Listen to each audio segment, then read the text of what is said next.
Hello friends, welcome back to the kitchen. I made it. I know I posted in the Discord that I was running at least an hour late. It turned out to be 90 minutes. My bad.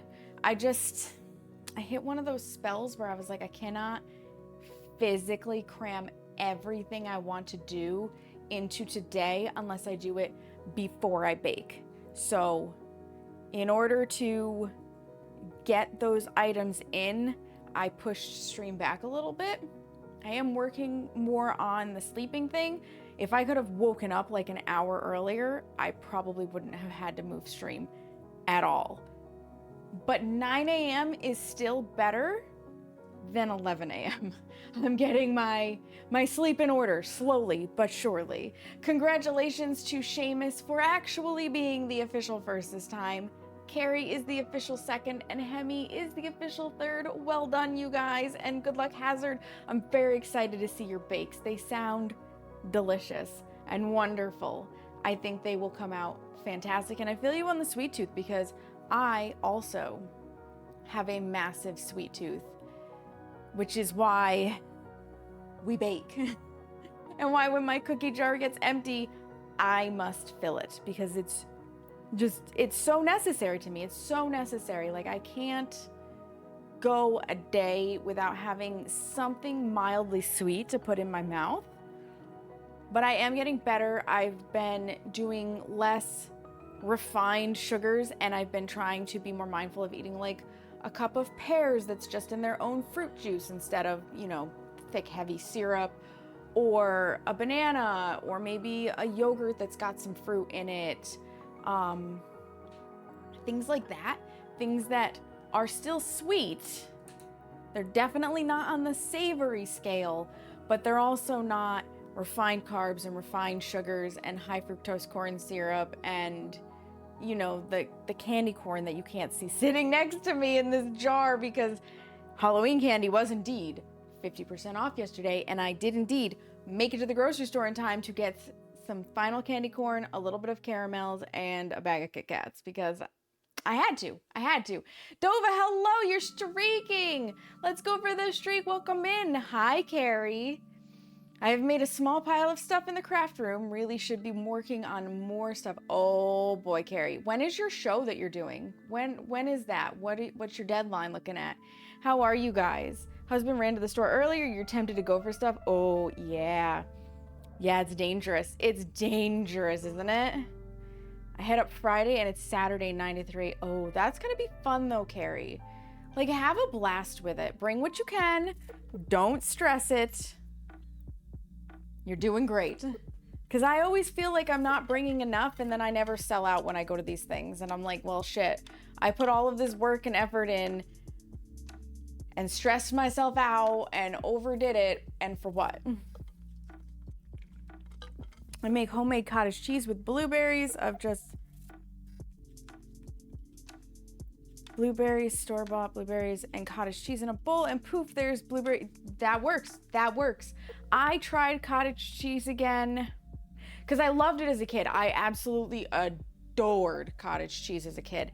And then we stopped eating it when both my parents got very busy with like work and their schedules, and dad took over cooking more than mom, and dad doesn't like cottage cheese. And I think we also were going through a very poor period because we literally had chicken with barbecue sauce on it done on the grill and instant mashed potatoes every single night without exception for 3 months straight. And if I ever see instant mashed potatoes again in my life, I will scream. I'm not joking. But anyways, during that time, like we didn't have cottage cheese with dinner, and so I kind of like lost my desire for it. But Seamus loves cottage cheese, and it really is a healthy snack, and you can put fruit in it. And I was like, fuck it, I'm gonna try it again. And I can't do the texture. I can't do the texture anymore. The taste is fine, but the texture, can't do it. Patrick, hello, thank you for the hug.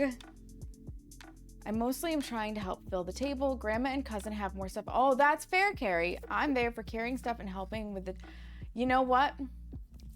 Helping with the table is huge. That's huge. I hope they at least get you a coffee and a donut for the help, because I've been there. I've done it alone. And having somebody there to just handle the heavy lifting, phenomenal. Sam, hope you're having a lovely day in stream so far. I am, Patrick Bubbly. Hello. It's been so long. I hope you're feeling better, friend. Yep, I am having a lovely day so far. So the big thing that really shoved everything back, last night I wanted to get it done, but by the time yesterday was a clusterfuck of thought. Like I couldn't get my brain to stay on topic. Thank goodness I go for the ADHD assessment, the beginning of it, this Tuesday. I'm starting the process because it will not surprise me if it comes back positive. Anyways, I couldn't keep things straight.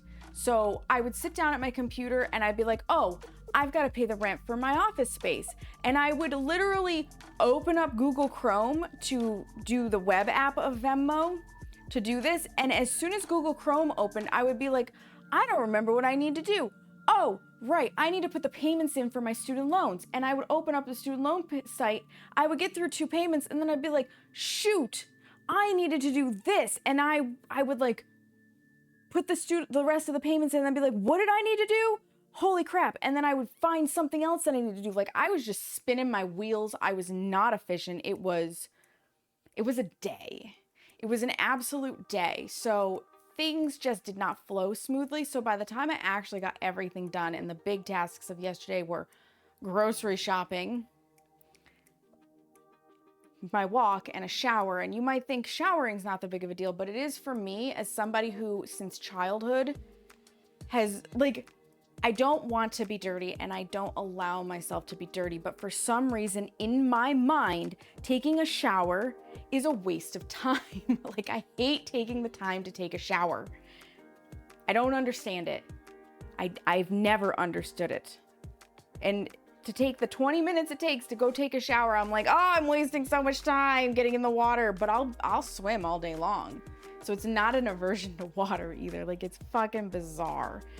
So by the time I got everything done and I got all of my ducks in a row, it was like 9:30 at night. And the big thing I wanted to do was paint my nails because there was a collaboration effort going on through Instagram that I wanted to take part in, and they were due today so that they can be posted tomorrow.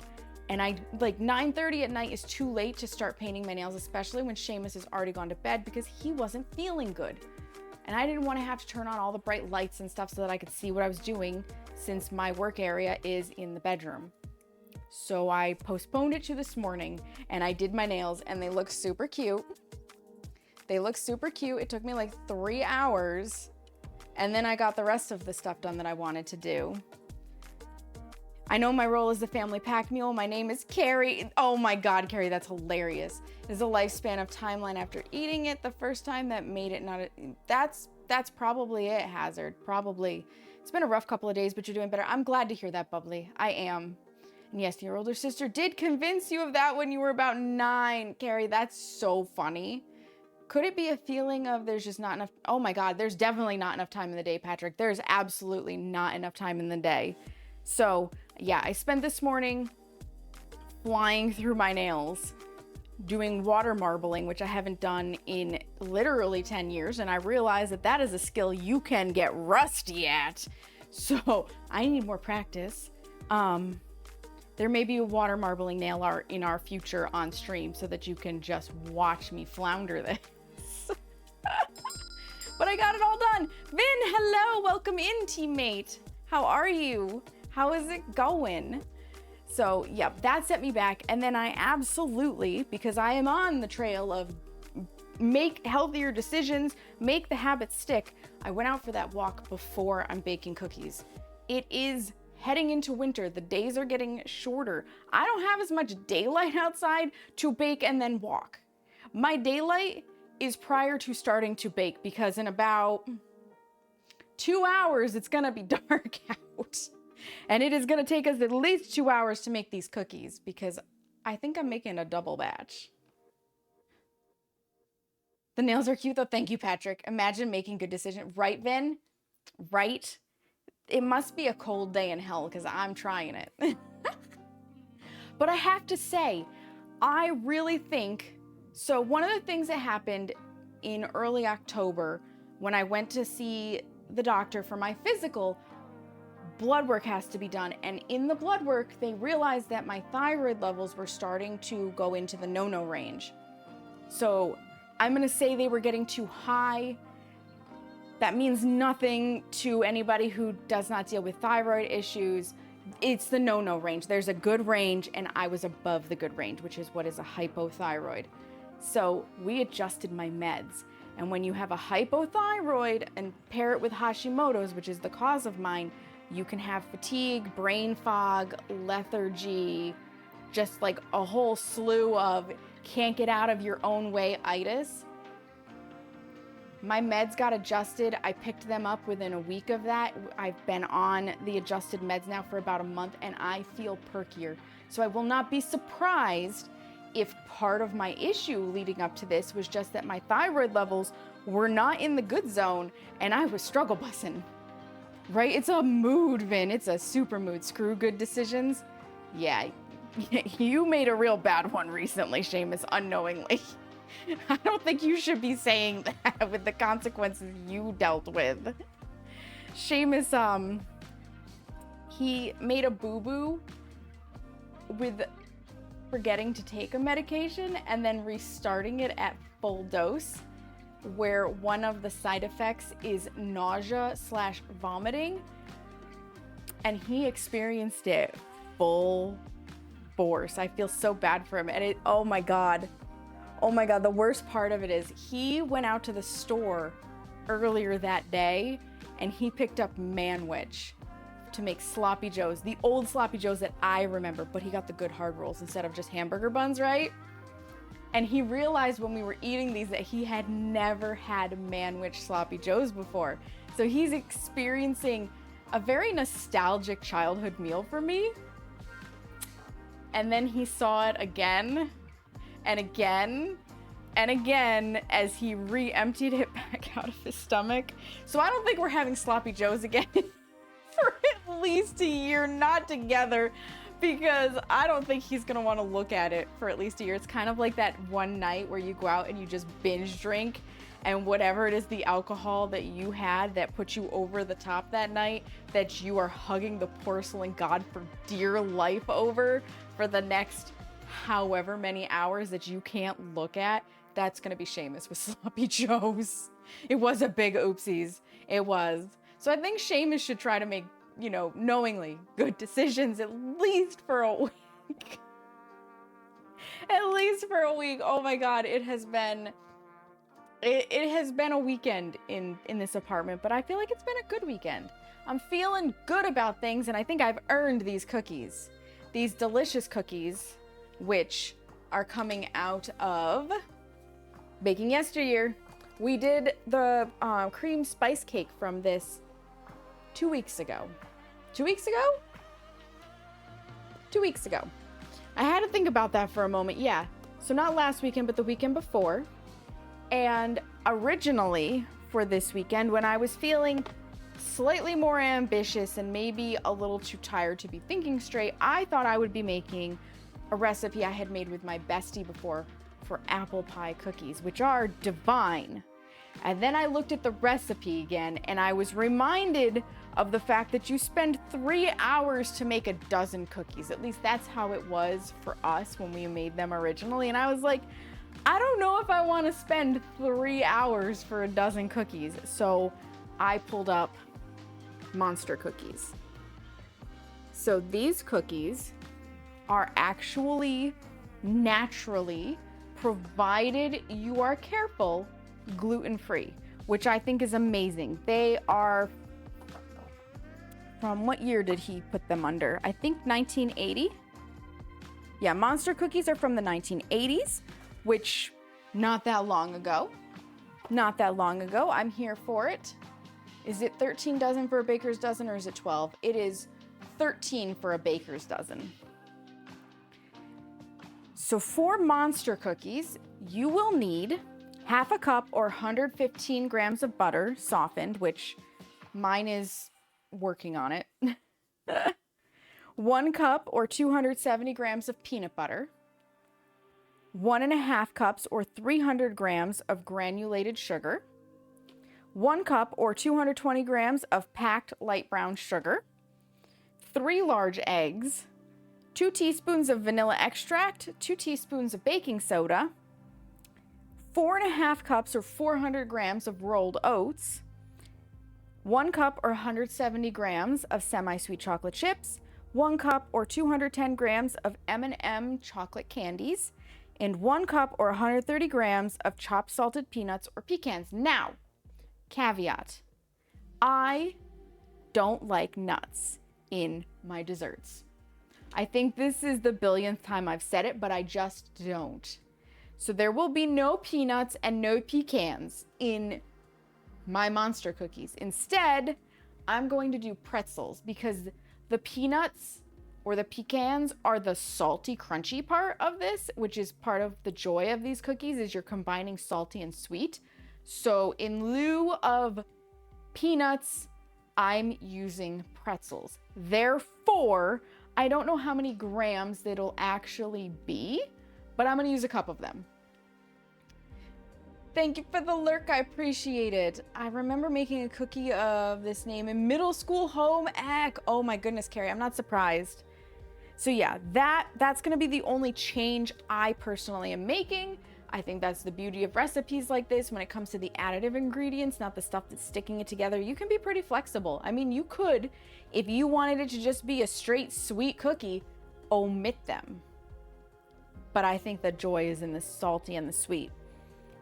Technically speaking, if you just did M&M's, raisins, and the peanuts, you could have trail mix cookies.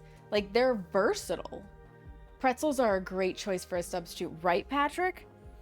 And then I was telling you guys, this is naturally gluten-free if you're careful. So oats specifically do not contain gluten.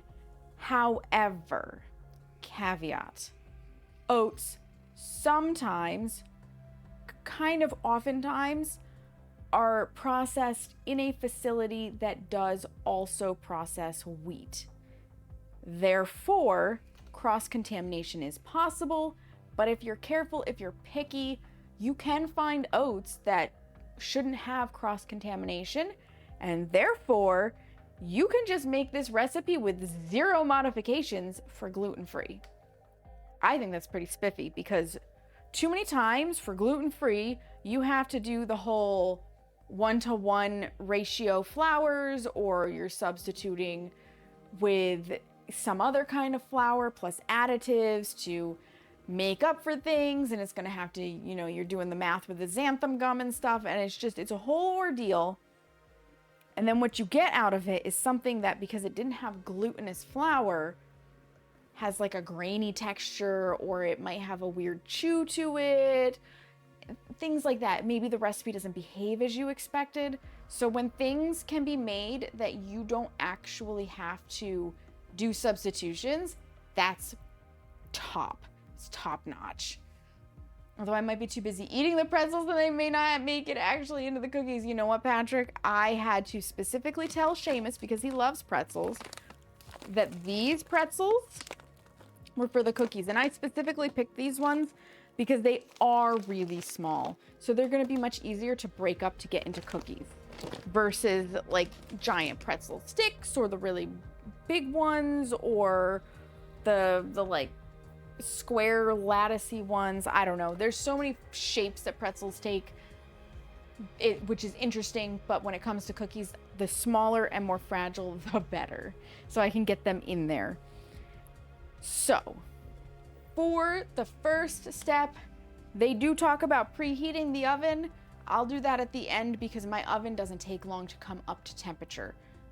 I can get away with this. I usually start my preheating when I start putting my cookies onto trays. So we're going to jump to, it says in a very large bowl. This bowl should be big enough.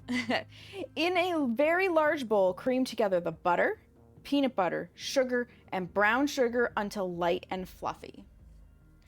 So we're going to need a stick of butter. Now, I did say I'm planning on probably making a double batch. Before I forget to tell you guys this, there's 4.5 cups of oats.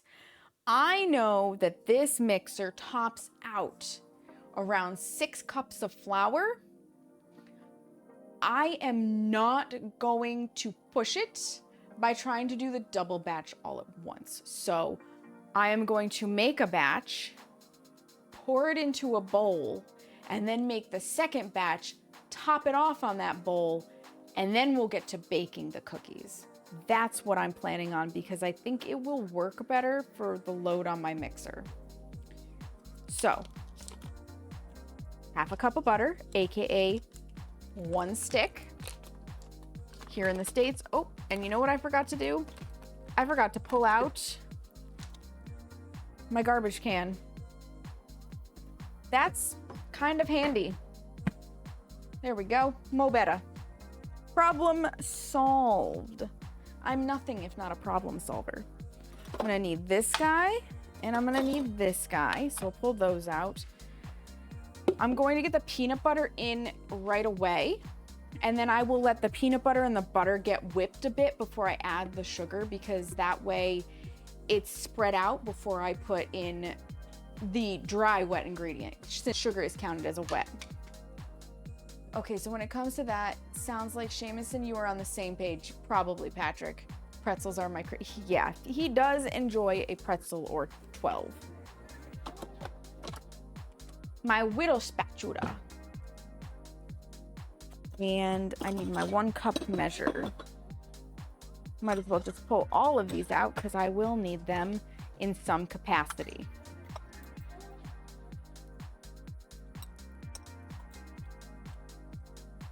All right, so 1 cup of penis butter, as Seamus calls it, made with exactly 0 penises.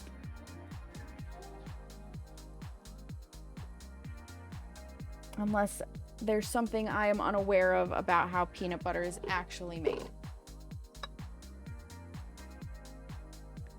I do have a container of stick pretzels that you keep by the computer for when snacking urge hits.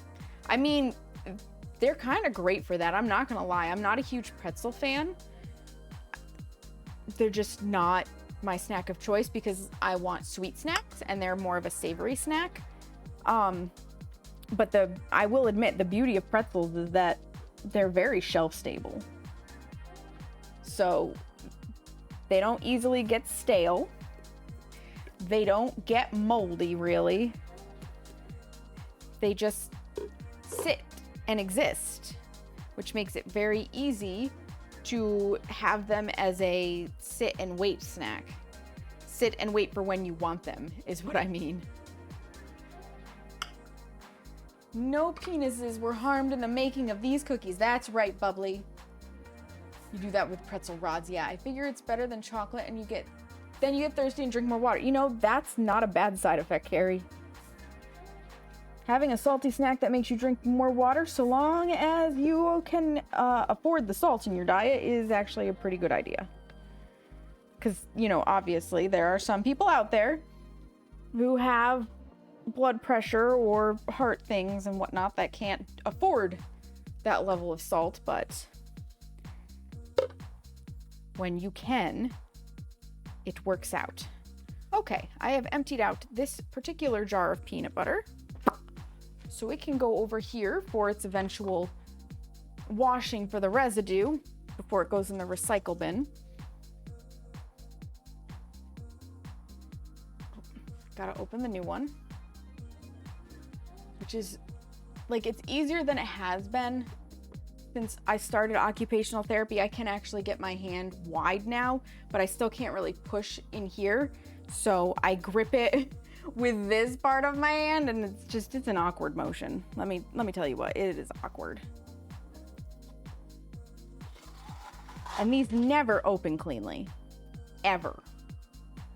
The day I get one that opens cleanly will be a miracle. I will probably have passed to the great beyond before I see it, because the only place I feel like I would witness such a miracle is in the great beyond.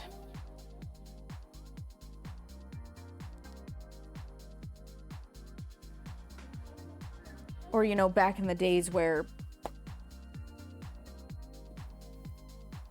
those kinds of seals were not used. Then again, back in those days, we also were working with glass jars. I think. I don't think they sealed glass jars quite the same way. If I remember right, from studies, not like studying history, not actually living it. I'm not quite that old. With glass, they usually sealed it with like wax or something instead of paper and adhesive. I'm pretty sure. But of course, there was also a point back in the day where it was like the wild, wild west, and you just had to pray that nobody had tampered with the food you were about to buy. So there's also that. The excess back in, because I'm a rebel, and I can do that. And also, Seamus doesn't really care, and he's the main purveyor of peanut butter. Okay, 1 cup peanut butter. 1 cup. In it goes. Would this be easier if I oiled the container or whatever? Yeah, probably. Do I care? Not that much. Enough of it will get in the cookie. So if you haven't realized it yet, it's the peanut butter, eggs, and oats that really hold this cookie together. The butter is providing a level of fat for flavor and how, like, controlling how it bakes somewhat. Because fat is always good in desserts, which that's what butter is. It's a fat. It's a delicious fat, but it is a fat. And the sugar is there for sweetness. So I'm gonna whip it together with my whisk attachment. And then once I get the butter and peanut butter homogenized more or less, I will add in the sugars. And I am aware at this point that my KitchenAid does fuck up the way the mic sounds.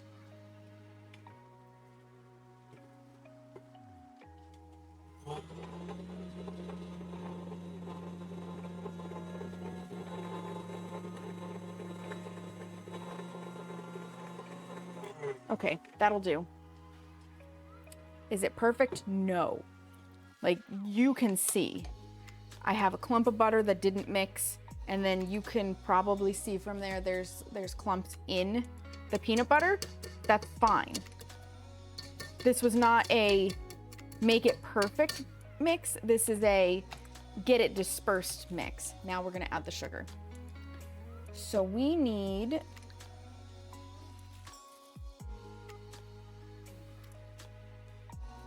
1.5 cups of granulated sugar. I was just looking at the recipe and cursing silently because I technically need the 1 cupper again for the packed brown sugar, but I only have one 1 cup measure, so we'll just be doing 2 half cups of packed brown sugar to make a cup. Adapt, improvise, overcome, since this recipe likes 1 cup measures a lot. And I would rather use the 1 cup for the peanut butter and not have to measure that twice than otherwise. Honestly. Yeah, that's 1.5. Beautiful. Close it back up. So, triple checking. Yep, 1.5 cups. Whoop! In it goes. Now I'm gonna use my 1/2 cup measure, which should be this guy here. And we'll do 2 with the light brown sugar, because that will equal 1 cup. Quick maths. I need a spoon.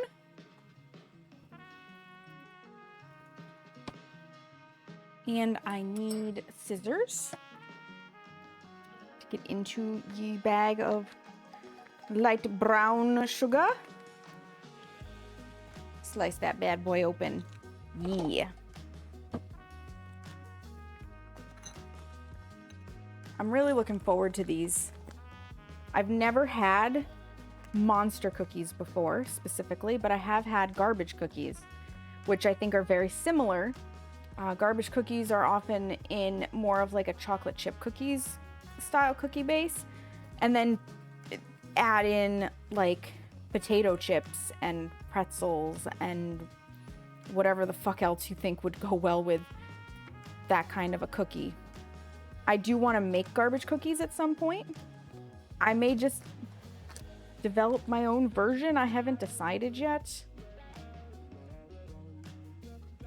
It's one of those things where the sky's the limit, because I'm pretty sure I can literally just take my Toll House cookie recipe that's on the back of the the Nestle Toll House semi-sweet chocolate chip bag, have the amount of chocolate chips and add in other goodies so that there's space in there for them, and get essentially a garbage cookie.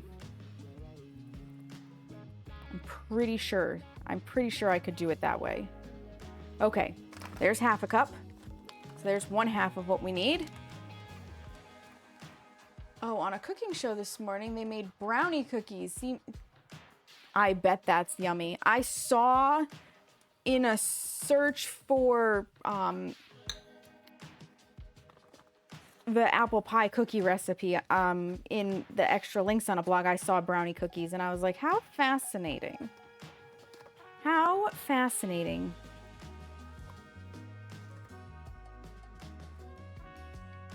It's basically just brownie batter, I feel like, with more flour. More flour, maybe a little less butter, so that it can hold its shape and not melted butter. Because that's something to keep in mind when you're doing your baking. The state of your butter changes the consistency of your baked good. I don't 100% understand the science behind it. I just know that this is a thing. So be mindful. There's also a difference to how your baked goods will come out if you substitute margarine for butter. So while you can typically get away with substituting butter and Crisco at 1:1, margarine, on the other hand, it tends to have a little bit more water to it, which changes the ratio of liquid to dry in enough of a matter that sometimes, not always, but sometimes it really drastically affects your recipe. So just keep that in mind if you're a margarine user, since most recipes call for butter. That's a thing. All right, so there's 1 cup of packed brown sugar and 1.5 cups of ye old white granulated sugar. Clean up after ourselves. Was there anything else I needed to put in? No. Cream in it. Oh yeah.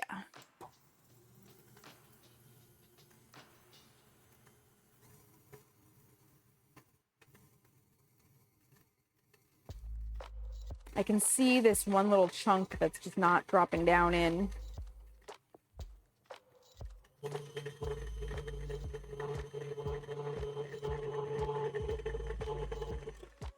So we're just gonna give her a mix here to drop that one piece in. So I need my spatula, my handy dandy. Just to scrape the sides down, really. I don't care about the stuff that's in the whisk itself right now. We're not gonna whack it off just yet, because I really just need the sides of the bowl.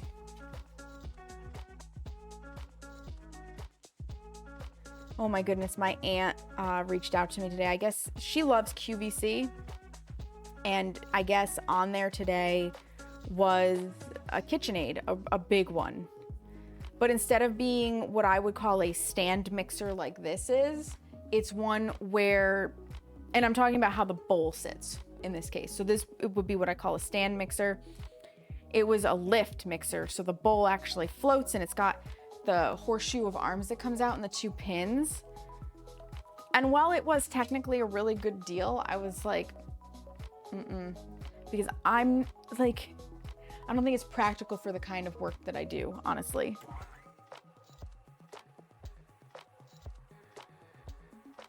I just don't.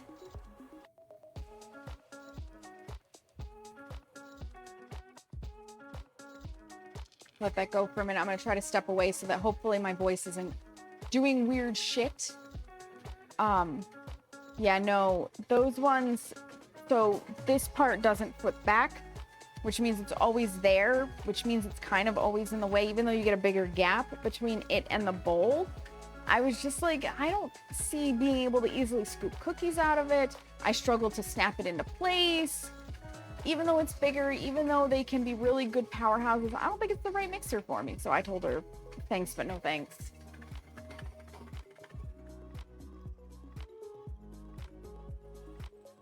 Okay, that is good and creamy. It's one of those things where it will seem kind of chonkadonk for a moment, and then all of a sudden it's smooth.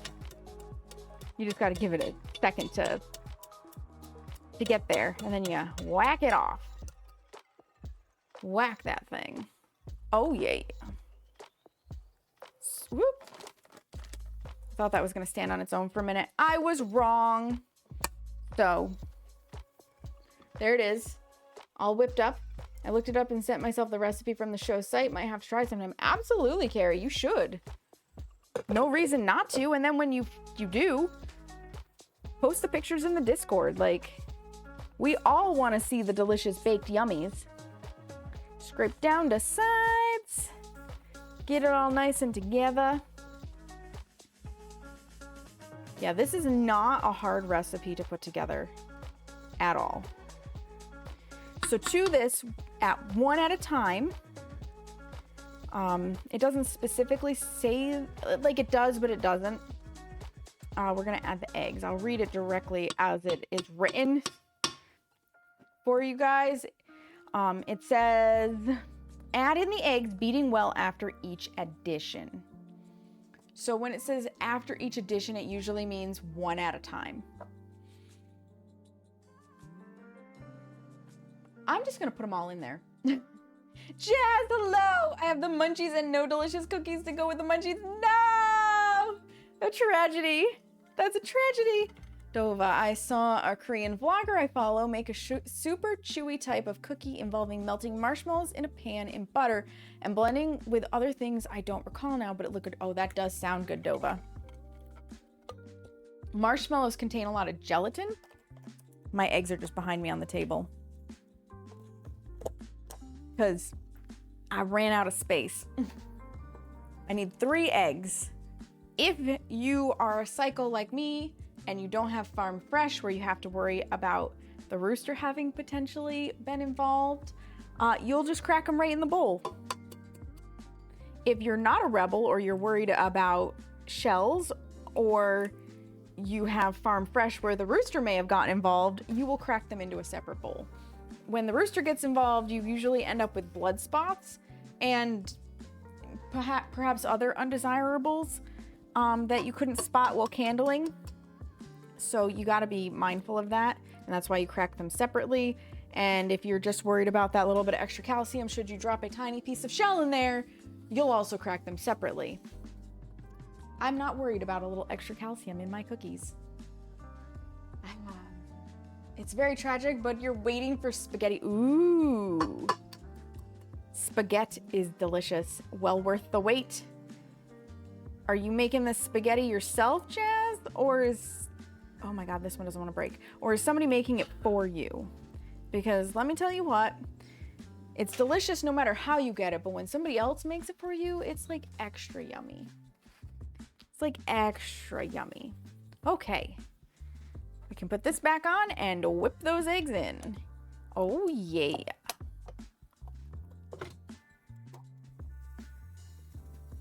Now, I will say, if you were using not a stand mixer, I would do the eggs one at a time to make sure that they incorporate, but this is nice and powerful.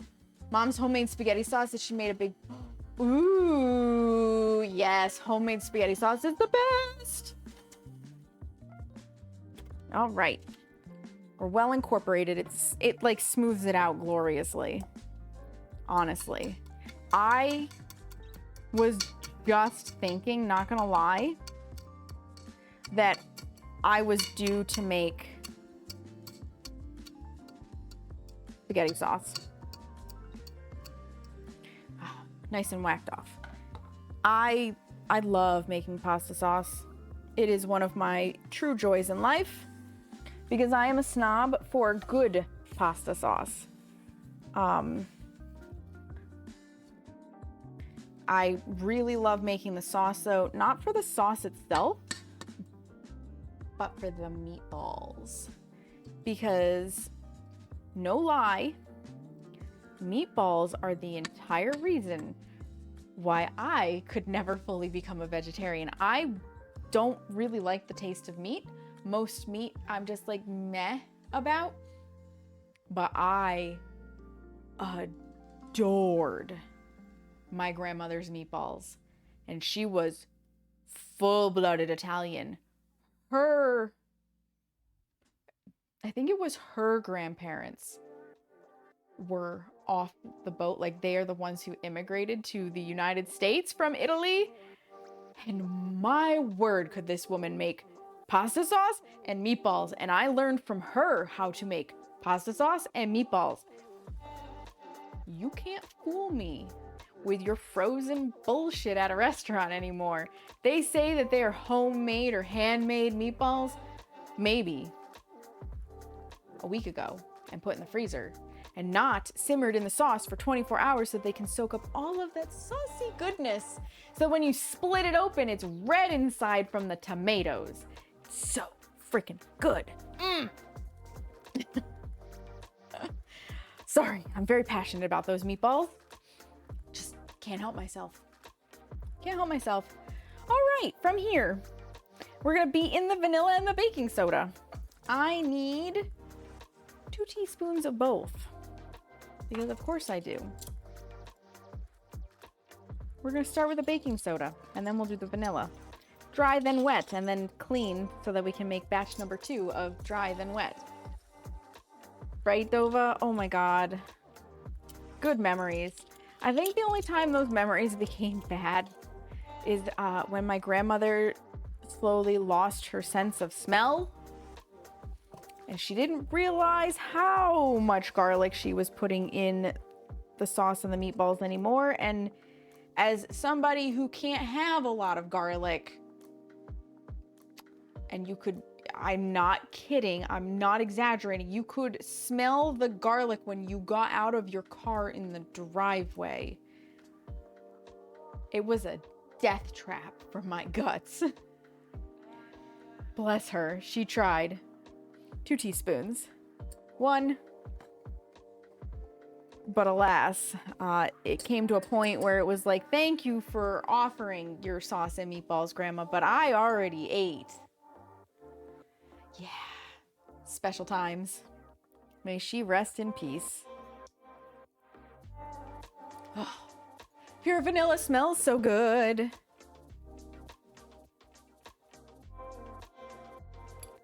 One.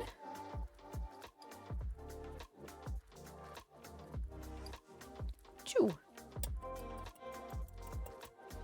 So the baking powder will give us a little bit of the leavening action to make it rise, in addition to the eggs, and the vanilla just makes it taste really nice.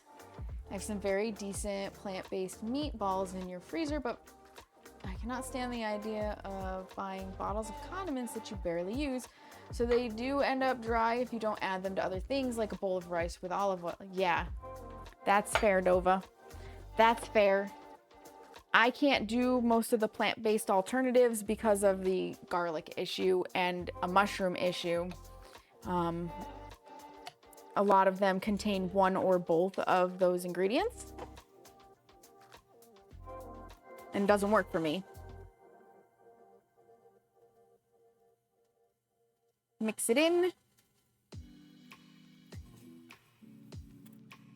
Just a quick heavy whip to make sure it gets all the way through.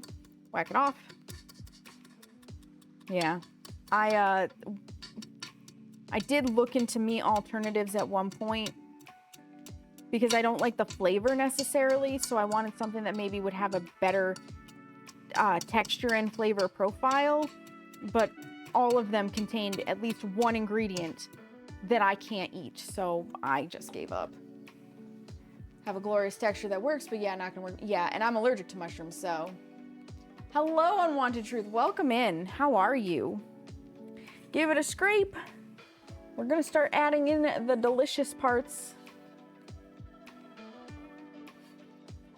Because me personally, peanut butter is not a delicious part. It's just a necessary part. And I do like peanut butter cookies, don't get me wrong. But I like a whole lot of other cookies ahead of peanut butter cookies. So, we're now going to add in the remaining ingredients, mixing well to ensure everything is evenly dispersed. That's the oats, the chocolate chips, the M&Ms, and in our case, the pretzels. So we need... Can I actually... Oh, hello, Bob's Red Mill. I can actually pull this to open? What is this witchcraft? As I drop one outside of the garbage because static electricity is a thing. So I do love Bob's Red Mill. These are old-fashioned rolled oats, like what the recipe calls for. And we need 4.5 glorious cups, or 400 grams. And you know what? Rather than measure 4 and then add in a half, we're just going to do grams. So let me move this stuff out of the way. My small working space, and pull out ye old digital kitchen scale. I do have one. I'm not completely an American heathen, just mostly an American heathen that throws tea in the harbor. The problem with the meat alternatives that are on the market is that they are less healthy than actual meat, has a larger impact on the environment than meat, and costs a bomb. Yeah, I have not looked into any of that, so I can't say one way or the other, and I have zero opinion on it for that very fact. I have a feeling it's nuanced based on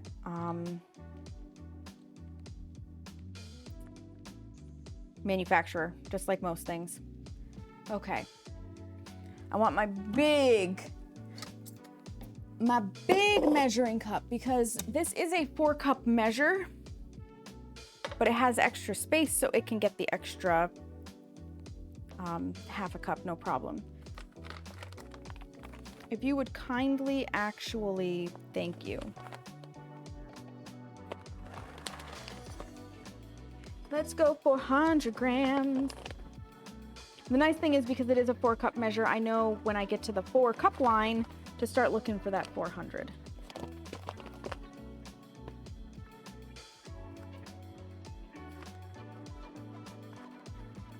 There it is, 400 glorious grams. And I know I can get 2 batches out of this because this is 907 grams total.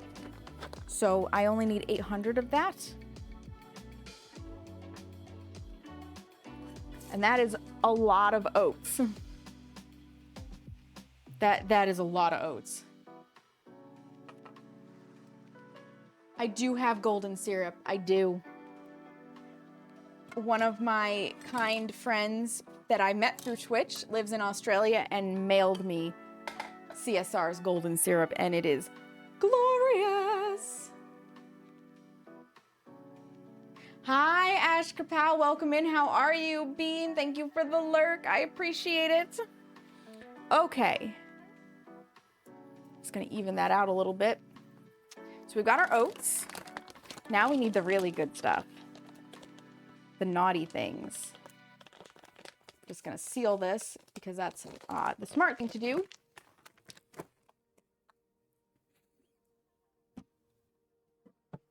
This is my other little 1-cup measure that's got flour on the outside of it for God only knows what reason.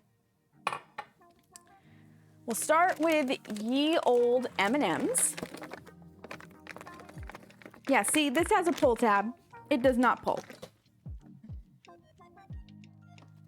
Hobnob biscuits are literally just ground oats and golden syrup mixed. Oh, interesting. Try them at least once. I think those are very close to the traditional Australian Anzac biscuit, which I have made, and it was very yummy.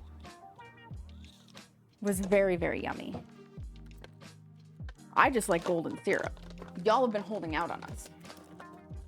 The States needs golden syrup. I just hope I have 2 cups of M&Ms. I should.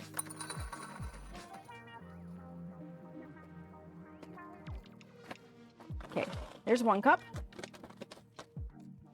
We have to sample one, right? Yep, it's an M&M.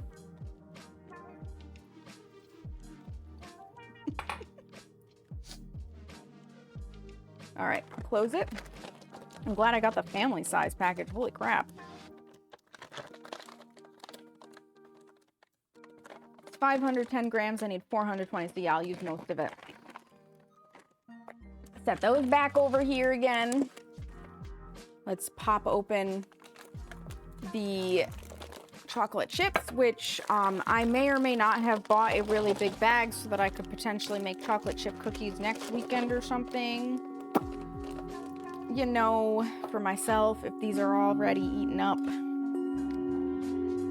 I have not decided yet if I will be offering these to the bakery, by the way, which is a special section of my Discord where people who have been longtime community members and proven themselves trustworthy in my eyes to potentially have my address can get their hands on some of these baked goods at a small cost. I don't know exactly how many I'm going to end up with, because if you do these with ice cream scoop size scoops like is recommended, which would be fucking ginormous based on how much is in this bowl, you only get a dozen.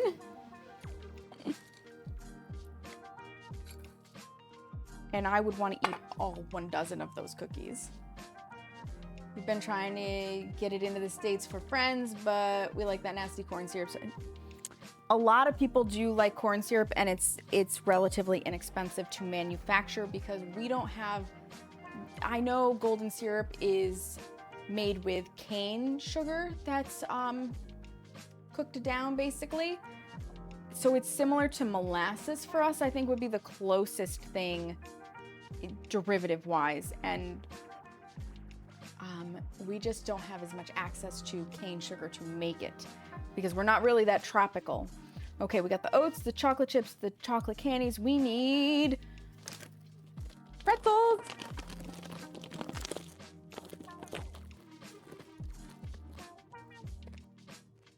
And I'm gonna let the mixer break these up. Woo!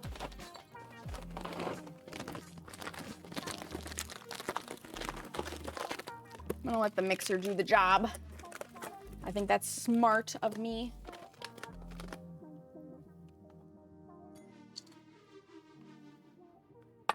Now we need the paddle attachment. We do have cane sugar Dova, but to have enough of a production of cane sugar to manufacture it into golden syrup, I think would be a struggle for the United States. And since it's not an ingredient that, at least up until maybe now with the advent of the internet, we just, like, it's not something we've ever really looked to have, because we do have corn syrup. We make so much corn. We have so much corn. So corn syrup is much easier and more economical for us in the States to get a hold of. And that's why people typically go for corn syrup versus golden syrup. Rather than importing it, they'll just use what's already here. Maybe I should have mixed the oats in a little bit first.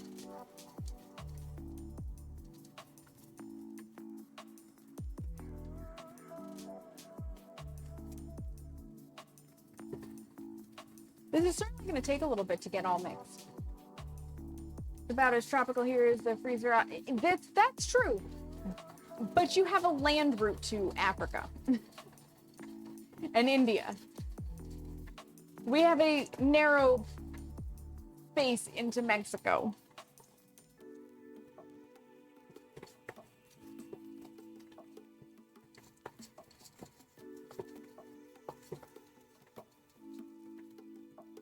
That should be good. That looks pretty well mixed. Now the question is, do I actually need a double batch? Yes, I do. Who am I kidding? Don't second guess yourself, girl. Just go for it. Go big or go home. And carefully don't smack this all over the island. Yes. Glorious.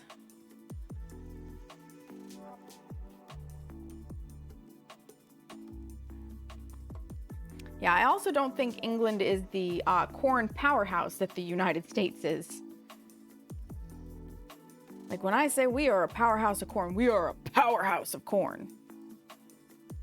So there's also vested interest to just work with corn syrup. Because we're paying our own local farmers that way.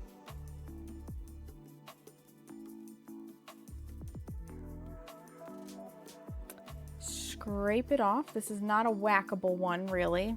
I mean, you can, but the bowl is so damn full. Kind of needs to be scraped. Okay.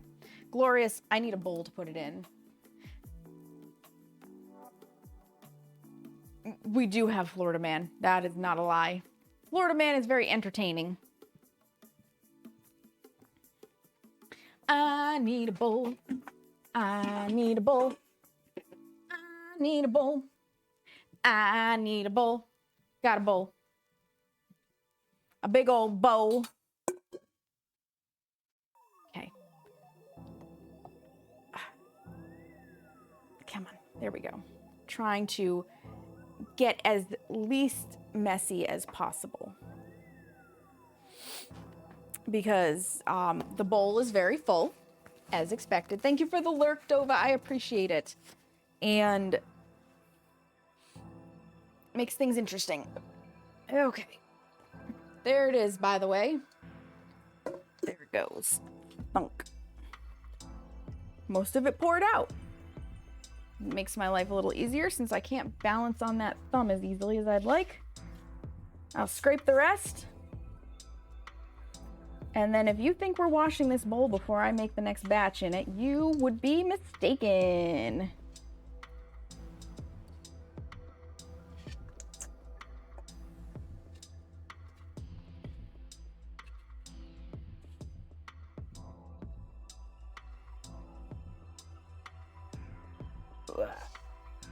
I'm just gonna scrape it really good. That is not comfy on my finger. Rolling it too far. Dang it, thumb joint. How dare I injure you? How dare I fuck up my hand? Terrible. Terrible. Perfect. Okay. Did I already pull? I did. For the mess. For the mess.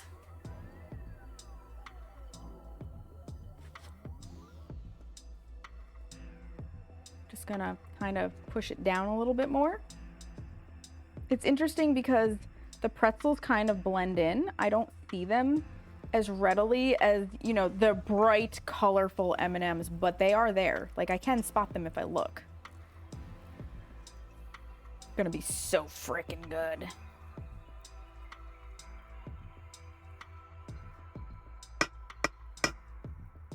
Smells overwhelmingly like peanut butter though right now. Okay, this is gonna sit back here for the moment because I'm out of space and we're gonna start from scratch, which is 1 cup of peanut butter and a half a cup of butter softened because double batch, double batch, double batch, double batch. Yeah, gotta double batch it. Welcome back from the ads, friends. We transferred to the big bowl back there, and we're starting again for double batch because we need that. We need that in our lives quite readily. Most definitely. Penis butter next.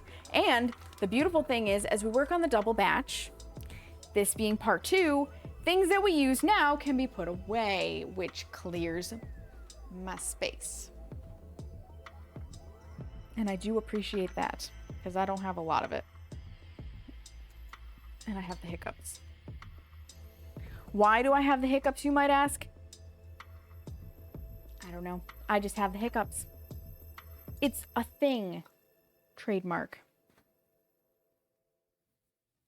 I just feel like trademark belongs after saying it's a thing. I don't know why, I just do.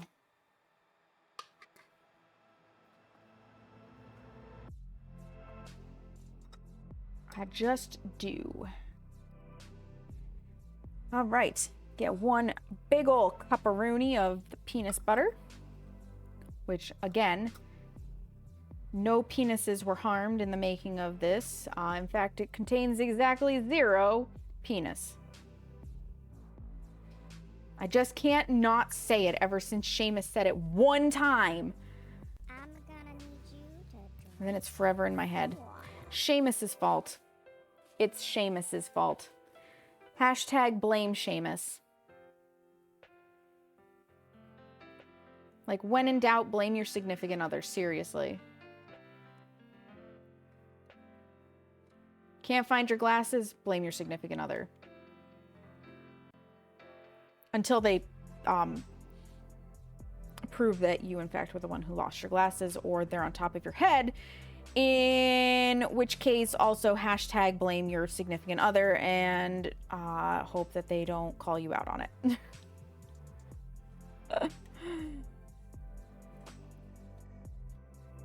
1 cup of penis butter. I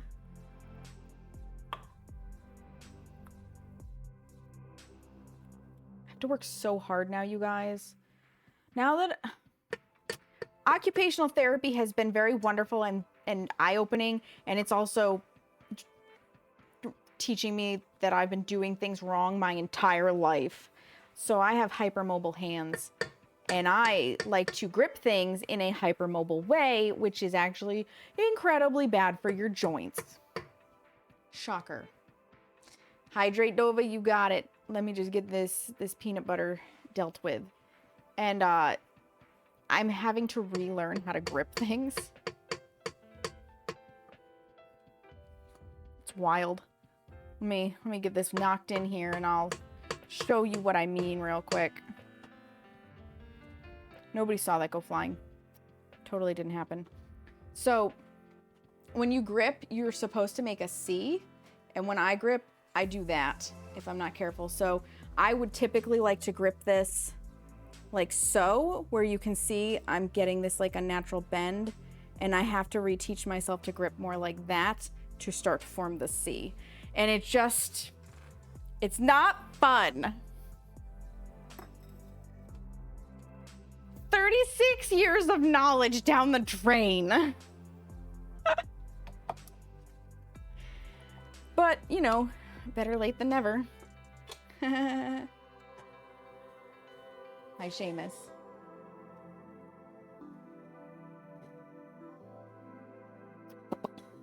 Delicious.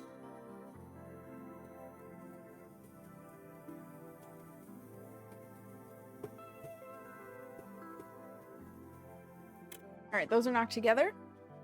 Let me put the peanut butter away, because that's a giant container that can get off of my island. This island, by the way, this island here and that counter are literally all of my working space. That's what I got, and a little bit of the table. That's all there is. So I have to try and clean as I go so that I have space to do everything else. I'm gonna whack this off real quick so we can scrape down the sides. I'll bring back the spatula. Doesn't have to be perfect. I'm literally just getting it out of the way because I realized when I was doing this the last time, getting it out of the way would make my life easier. That's it. I just made my life a little bit harder. Scrape, scrape. Scrapity scrape. Okay. Bloop. Smacker, smacker, smacker, smacker. Good enough. Good enough. We now need 1.5 cups of the granulated kind of sugar. This one. This container.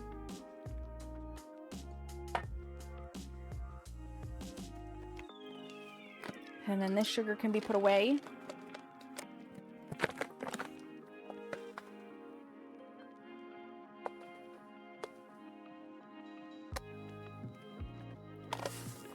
One and a half cups.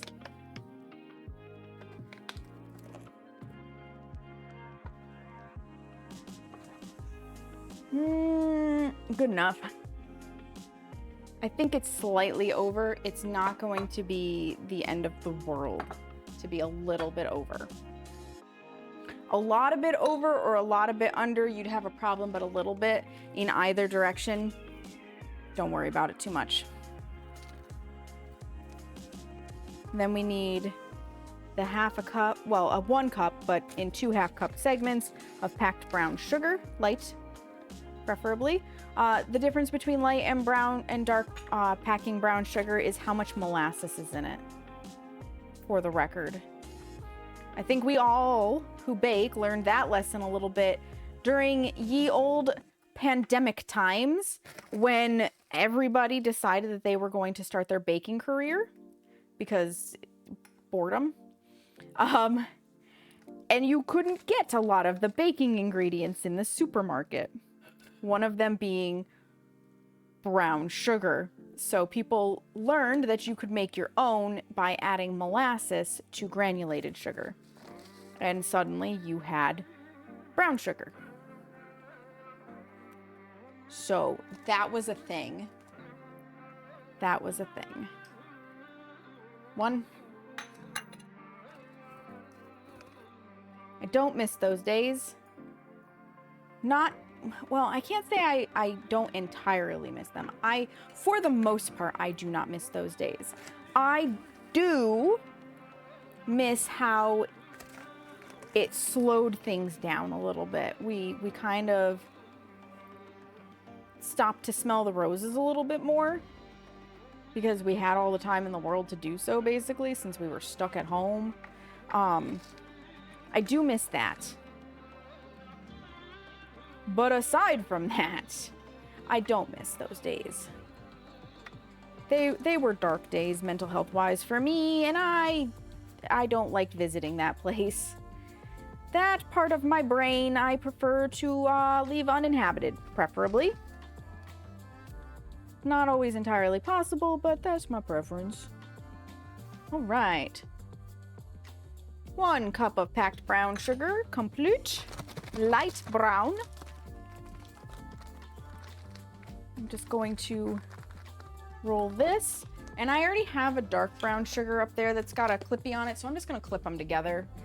Save myself a clip because, Lord, I use a lot of them for sugars and other such accoutrements. So they can just be hooked together. It's fine, they're closed, that's the important part. And now we're gonna whip it all up. Whip it. Whip it good. I feel like I need a Devo hat every time I'm baking. Such an iconic song. Such an iconic song.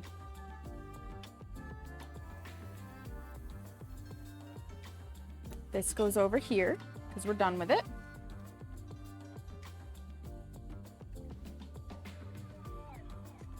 As does that. I will never again comply with any... agreed, Dova. Agreed. I totally understand that it was learning as we go, but shutting down the entire economy was so bad. It was so bad. We don't need any more of these, so these can be put away. Don't need those anymore, those can be put away. Yeah, I also will not comply in the future unless we're having like an Ebola outbreak or something where you can literally prove that less human contact is necessary to to like not have people literally dying in the streets because it's so lethally contagious. Yeah, no, not gonna allow the economy to be shut down and everybody to have to rely on Amazon. We're still feeling the repercussions of that. Small businesses are still going under, where they barely made it through the pandemic, and just new habits that formed over the course of, what was it, like 3 years minimum of a lack of going out or feeling safe going out, even after things started to lift. The absolutely trashed mental health of the majority of people. Oh my God, it was too steep a price to pay, but we didn't know any better. 3 eggs. We need 3 eggs. Yep, never again. And I'm pretty sure one of the people who was working with the CDC pretty closely, Monica Gandhi, she is part of writing, I think it's called the Pandemic Playbook. And I'm pretty sure, because I watched an interview, I want to say it was like a year ago. So memory's a little, rusty after a year, but I'm pretty sure one of the things that she was mentioning in there was that it was just absolutely not necessary for the isolation levels that we experienced, just like globally.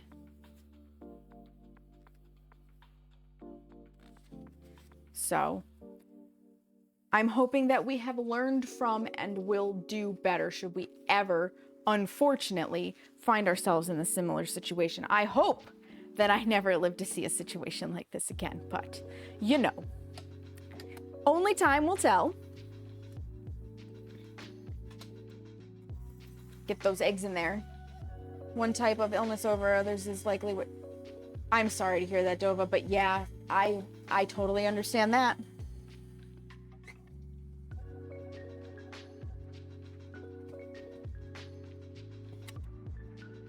Give it a quick mix. Eggs are in, nicely homogenized. Whack it off.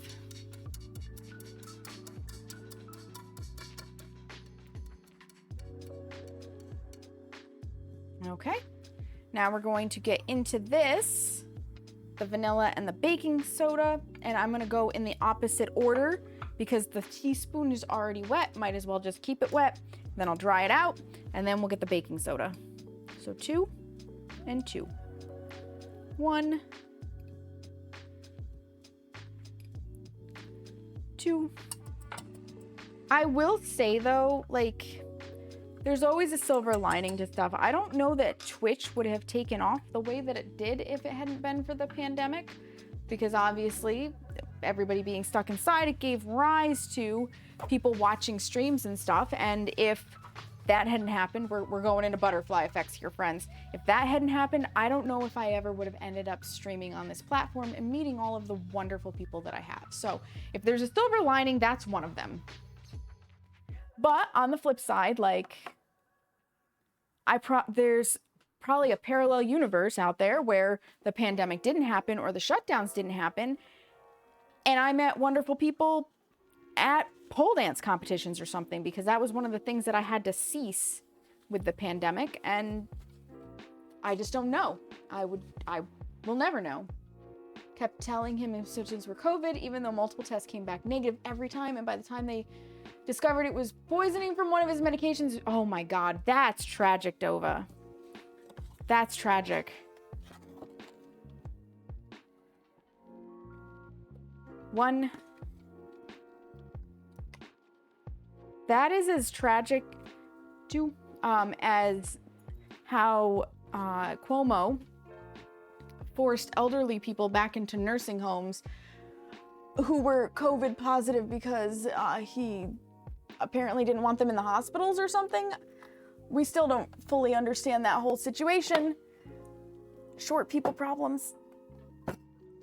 Oh, something fell. You know what? It's in. Close enough. I'll deal with it when I can get a step stool out later.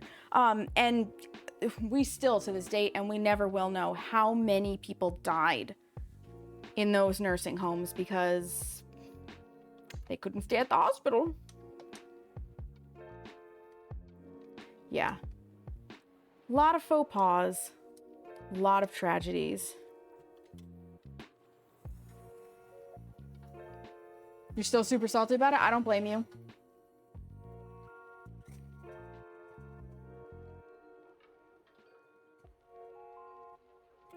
Listen, I'm still super salty about my mom's death, and she died pre-pandemic. I really think she would still be with us today if the doctor she had originally, when she went in 2 or 3 years prior to being diagnosed with lung cancer, with a bronchitis infection that just would not give up. Like, she was so sick and she was struggling. And the doctor literally looked at her, said, "You're a smoker and you have been for umpteen years," which, yes, not a good thing, but said, "You have COPD. Here's an inhaler. Have a nice day," and went no further. No chest x-ray, pulse ox, nothing. Just here you go. Have a nice day. Basically, get out of my office. And my mom already didn't trust doctors. She, at this point, was probably already showing lung cancer symptoms, but nobody caught it because they saw a smoker with an illness and they just didn't go any further. And that is horrible. And then later on, she, gets diagnosed with cancer when she now cannot breathe and it's already metastasized to her brain. They put her on steroids and stuff. Don't really monitor her very well for it, in my opinion. But you got to do what you can. She would end up going to the hospital like within 48 hours of starting these steroids, and that is where she died. And I really believe that they did not do everything that they could at that hospital. I can't prove it, but that hospital is the same hospital network that I had so many health problems with that I have now left. And I felt right then and there that there was a level of negligence going on. I mean, for God's sakes, the woman could barely breathe, was struggling with claustrophobia and keeping the face mask of oxygen on. And her feet, because I massaged her for 3 hours trying to help just soothe a woman who was back into a very primitive mindset, very childish, toddlery. Her feet were slowly going cold, so I knew her blood was leaving her extremities. She was struggling. It took them 6 hours to get her into the ICU. 6 hours. Yeah, it is bold to the shit. Agreed, Dova. Hi, Batwoman. Welcome in. Sorry, you came into crazy memory talk. Send you some monster cookies, please and thank you. I don't know how many I'm gonna end up with, but maybe. We need 400 grams. It's like when you went in for back pain, they see a fat woman and go, "Oh, no wonder your back hurts. Lose weight." Yeah, it's fucking horrible. I hate that. I hate that for all of us. Woo, that's too many. I hate that for all of us who deal with it. Medicine should look beyond what their eyeballs can see. If somebody says, "Listen, I understand that this is a problem and I need to fix it, but this, I've been this way for a while, weight-wise, but I haven't had the pain.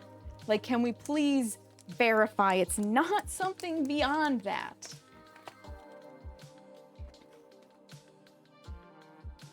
I don't like the dismissive attitude that a lot of us receive. Okay. 400 grams or 4.5 cups of rolled oats. Weighed because I didn't want to deal with the extra half cup measure. This goes over here for washing. If you're wondering why it's not going in the sink, it's because the sink already has some stuff in it. And sometimes it's easier to not have everything in the sink. And you know what? We managed it last time, so we're just gonna do it the same way. We now need 1 cup of everything else. M&M's, pretzels, and chalky chips.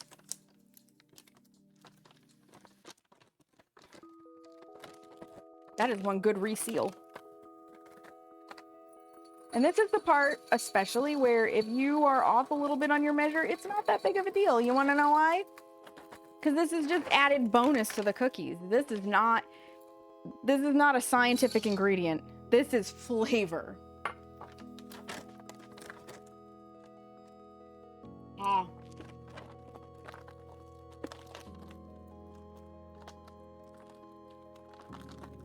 Yep.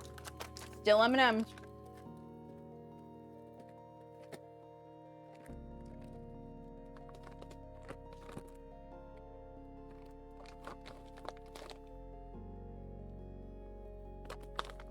It's all good. So sorry to hear about what you're talking about. I hate when they do that kind of stuff. Basically, judging and only saying it's this since you smoke, or like Dova said, you're fat, so you must lose weight. Yeah.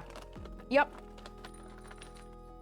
I literally picked my new doctor based on 2 factors. 1, not inside the same hospital network I've been struggling with. And 2, not only is it a female, like I would have seen a doctor of any gender, any ethnicity. Let me make that clear. But not only is it a female, women are typically more marginalized in the medical space than men, but she's a person of color, which means she's extra marginalized. So I was like, she gets it. And I told her that in our initial meeting. I told her that that was part of the reason why I trust her more. And she's like, don't you worry, I will always listen to you and your concerns. And if my diagnostic outcome is different than what you had expected, or you don't understand how I came up with something, we can go over how I came up with something. She's like, you can ask me any questions, you can question all of my decisions. I will have a reason to back it up. And I was like, excellent. That's what I want to hear. And thus far, in my couple of meetings with her, that seems to be the case. She's been very open and honest with me, right up to the point that I asked her straight up for some form of medication for my mental health, because I could feel the seasonal affective disorder coming in. I have it every year on top of depression and anxiety. And she told me right up front she's not comfortable prescribing it at this moment, because I had mentioned to her that I was going to be getting tested for ADHD as soon as possible, and that somebody at some point had put bipolar disorder in my chart. And she's like, I know you've never formally been diagnosed with it, but she's like, when I see this, I see that somebody made this observation, and we need to rule it out before any medicine is prescribed, because I don't want to potentially give you the wrong medicine. And I was like, you know what? That's fair. If you explain your reasoning to me like that, I'm not going to argue with you. If it feels solid, which it does. Being responsible with dishing out medications and telling me why is perfectly fine. I'd rather a doctor tell me they're not comfortable with something than just acquiesce or dismiss.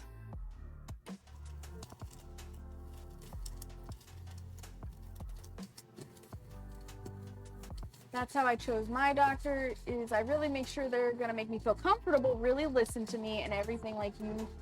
Yeah, exactly, Batwoman, exactly. If they're not gonna listen, what's the point? Yeah, mix it up. Mix it up. Okay, I'm good. I don't have to keep my hands up there to stop it from coming out.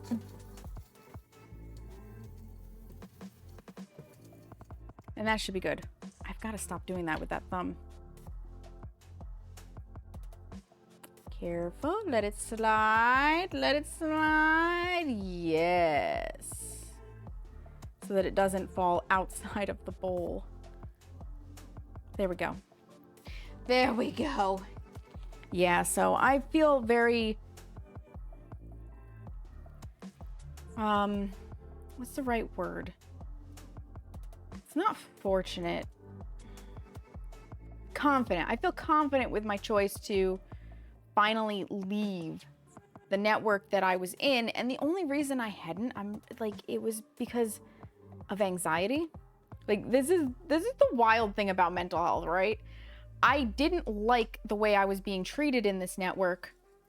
I felt like I was getting subpar help from being tossed around by doctors constantly leaving. And the one doctor I really liked was leaving because she couldn't achieve work-life balance. And she, you know, I was like, well, can't blame you for that.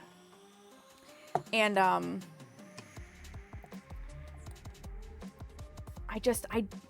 didn't want to leave the thing that I knew, though. I understood how to get to the office. I knew the layout. I knew the routine that typically was followed, and that's a comfort. And when you have anxiety, especially about medical stuff like I do, taking out unknowns is really helpful.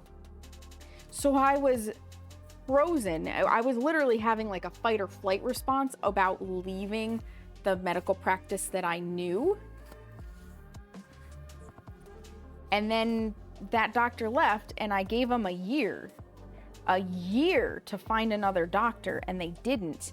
And I was coming up on needing a physical again, and I was like, well, I have to find a new doctor anyways.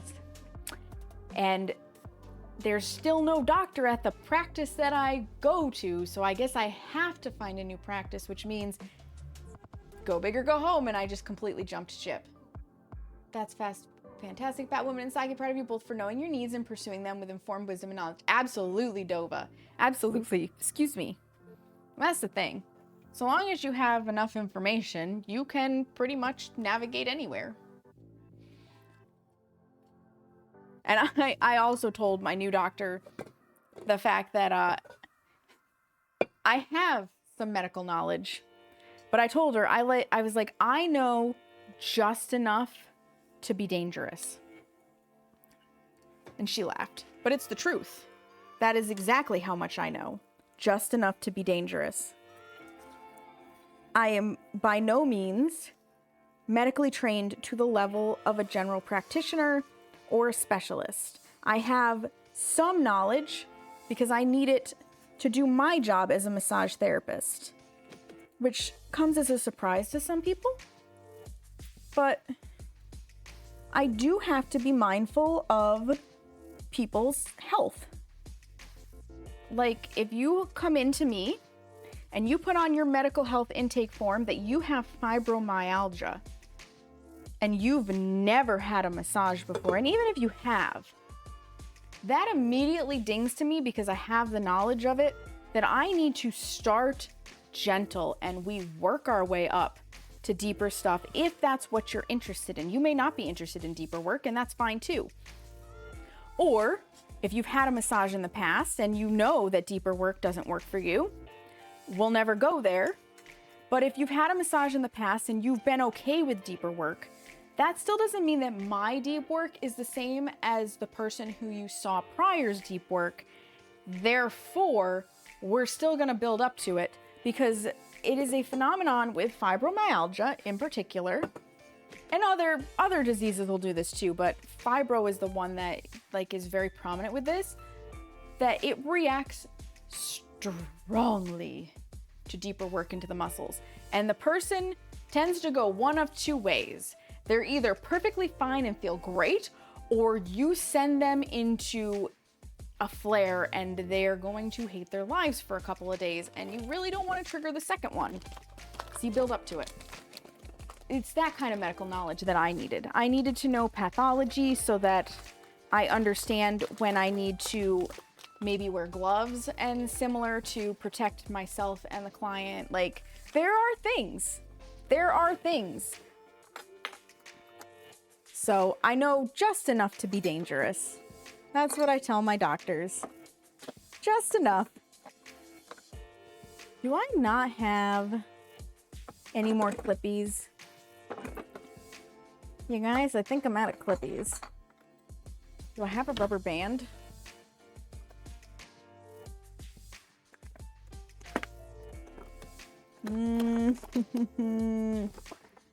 That would be a no. I do not have a rubber band.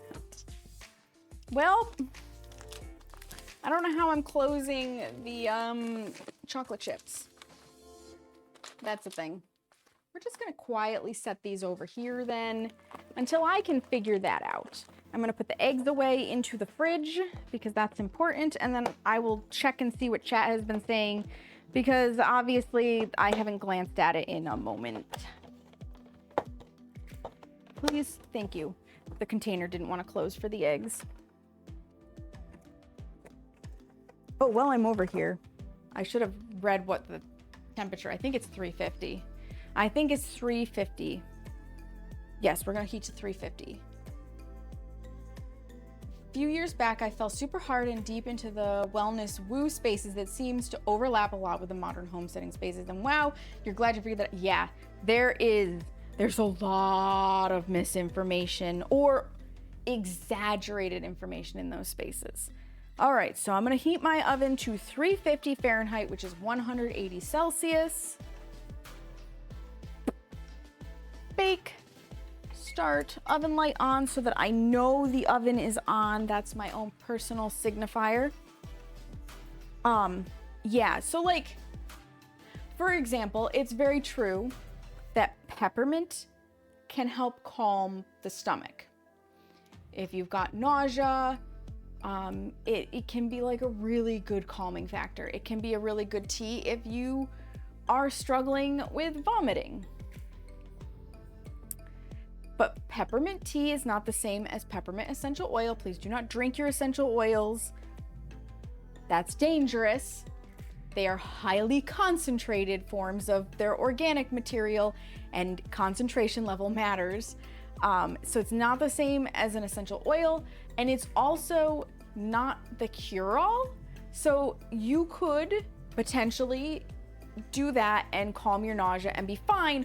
You also, and I say this like, let's say for a pregnant person, like it would be very safe for the most part for a pregnant person to drink a cup of peppermint tea to try to help with morning sickness.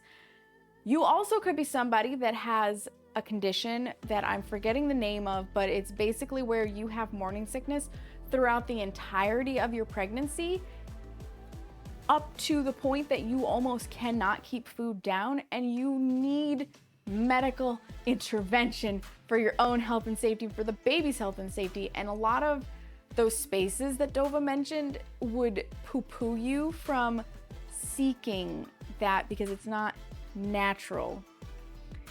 Medical advancements are good for the most part. They're good for the most part. Like, please listen to medical advancements. I beg of you. It's smarter. Know the difference. That's all. Okay, so this says to drop by ice cream scoop size. Ice cream scoop, which is let me just pick this back up, which is 3 to 4 tablespoons. Hyperemesis gravidarum. Thank you, Opal. Yes, that's it. Also, welcome in, Opal. How are you? So drop by ice cream scoop 3 to 4 tablespoons onto a parchment-lined baking sheet, or in my case, air bake. No parchment needed. Allowing 2 inches between the cookies and bake for 12 to 15 minutes. Now, I do not have that kind of an ice cream scoop. I have similar in cookie scoops that are smaller. So if you go smaller, it says for a smaller sized monster cookie, you can drop by rounded tablespoon or use a cookie scoop, baking for 8 to 10 minutes at the same temperature. So we are going to be doing a smaller cookie for less time. You did have to look it up. Hey, you have the ability to look it up. I'm kind of in the kitchen, so I appreciate it. I had people legit telling me that illness only existed in our mindset. Yup, there are some people that believe that, Dova. And one author and podcaster said she'd cured herself of basically everything just by believing she wasn't ill.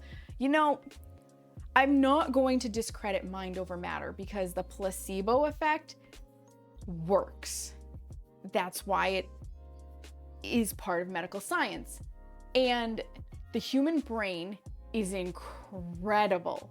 But the amount of believing, like pure believing that you have to do to get to that point is a lot.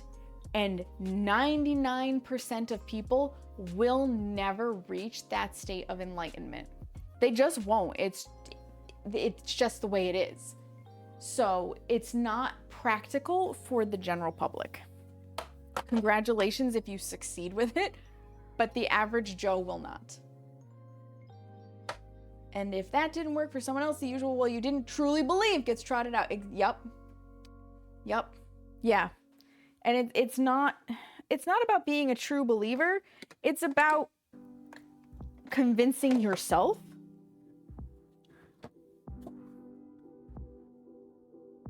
And it's just not something that everybody can do. And it's not a matter of not believing it can happen. It's a matter of whether or not you can believe it can happen for you in a way that you have no doubts. Most people have doubts. That's normal. It's a little dusty. It's fine. Okay, so normally, to give you a reference, I am going to make these slightly bigger cookies than I usually do. This is my normal cookie scoop. This is, ow, that does not feel good. Use the other hand, Samantha. This is a size 70 scoop. The number's on this little bar that moves. It is culty bullshit, yes. Yes. This is a size 40. So,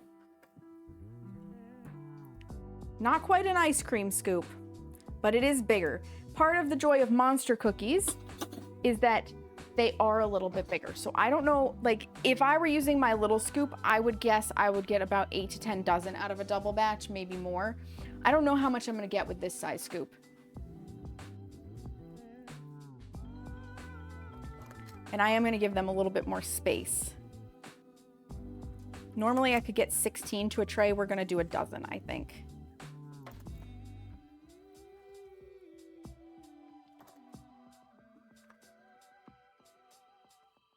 I'm excited though. I think these are gonna be good. Maybe we won't get a dozen. Am I gonna have to get out pen and paper for the first time in a long time, like since Christmas, to keep track of how many cookies I'm baking? Are we gonna have to send a lot of trays through?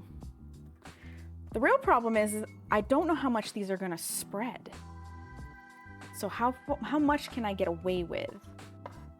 I think I can get away with a little bit closer. I think I can get a dozen on here. Let me tip you guys down so you can see what I'm doing. I have not heard of Knitting Cult Lady. Who is Knitting Cult Lady, Opal? Now I must know. You must satisfy the curiosity of all of us. Please and thank you. Also, there is no specific accent that I was trying for there, just before anybody assumes I was being rude.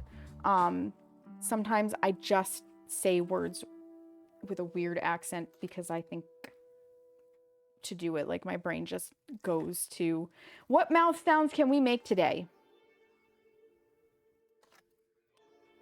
Which is probably also why I can't actually try to do accents, because my brain is just like, I didn't say you could do that. Thanks, brain. Appreciate you. Brains are assholes. I just want you guys to know that. Yeah, I think we can do a dozen. So 8 to 10 minutes. She's an expert on cults who was born into a cult and joined the military. Wow. That's fascinating. That's fascinating. I need a timer on my phone. We're going for we're gonna go for 9 minutes. We're gonna smack it right in the middle. See how these look.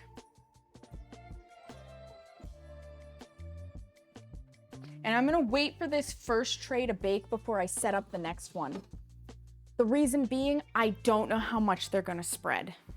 So I wanna give this one a chance to do what it's gonna do before I'm like, yeah, we're just gonna do all the trays like this. Because if they spread and merge together, that's obviously a little bit of a problem. So we're just gonna wait the 9 minutes. More water, be right back. Yeah, go get that water. That reminds me, I should have water too. Interesting, Opal. Very interesting. I'll definitely take a look at it. I'm not going to get into current political spectrum here and now because that's not the vibe of this channel, but that's very interesting. Ping!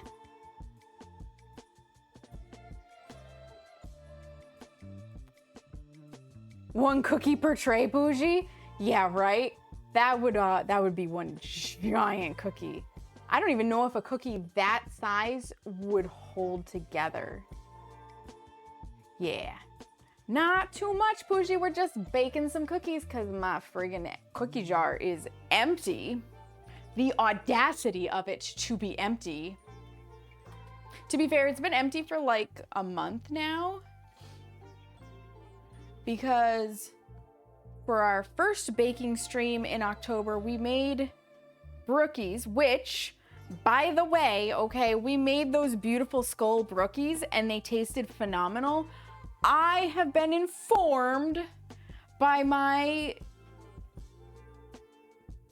pod of friends, I guess is the best way to put them, that they're no longer brookies. No, no, no. My brother started this bullshit. They're now crownies.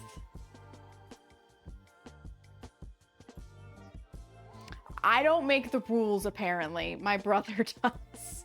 I've been overruled by like literally every single friend in that circle that I hang out with frequently. They're crownies now. She got kicked out at 18 because she was a bad kid. Translate intolerance for neurodivergent. Wow, that's... People don't like neurodivergence. What can I say?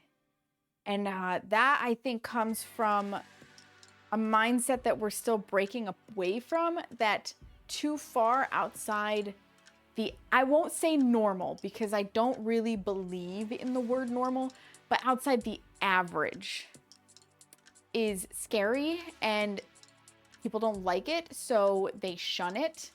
People very much like the samey type stuff. And neurodivergence is definitely not in the average and not in the sameness.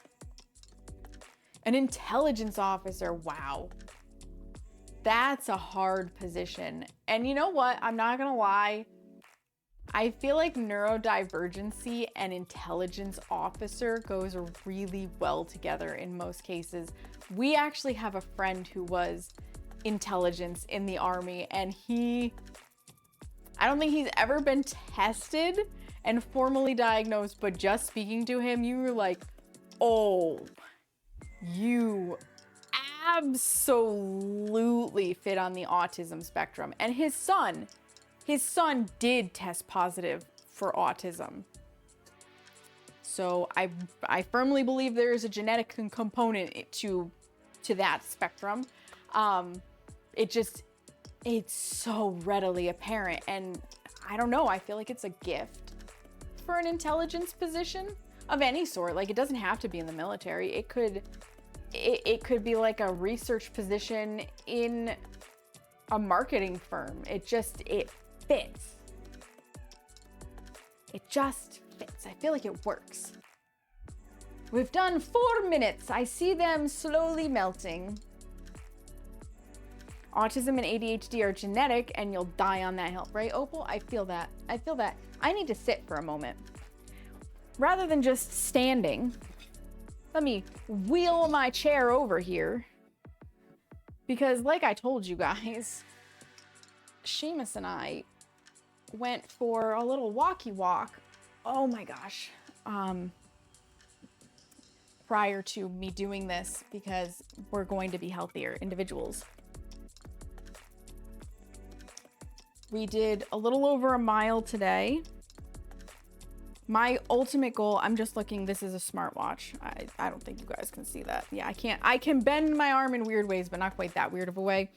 My goal every day is 4,000 steps because last I knew, 4,000 was the minimum to start making a difference in your life. I know we hear the 10,000 steps all the time, but 10,000 steps for the average person is not realistic.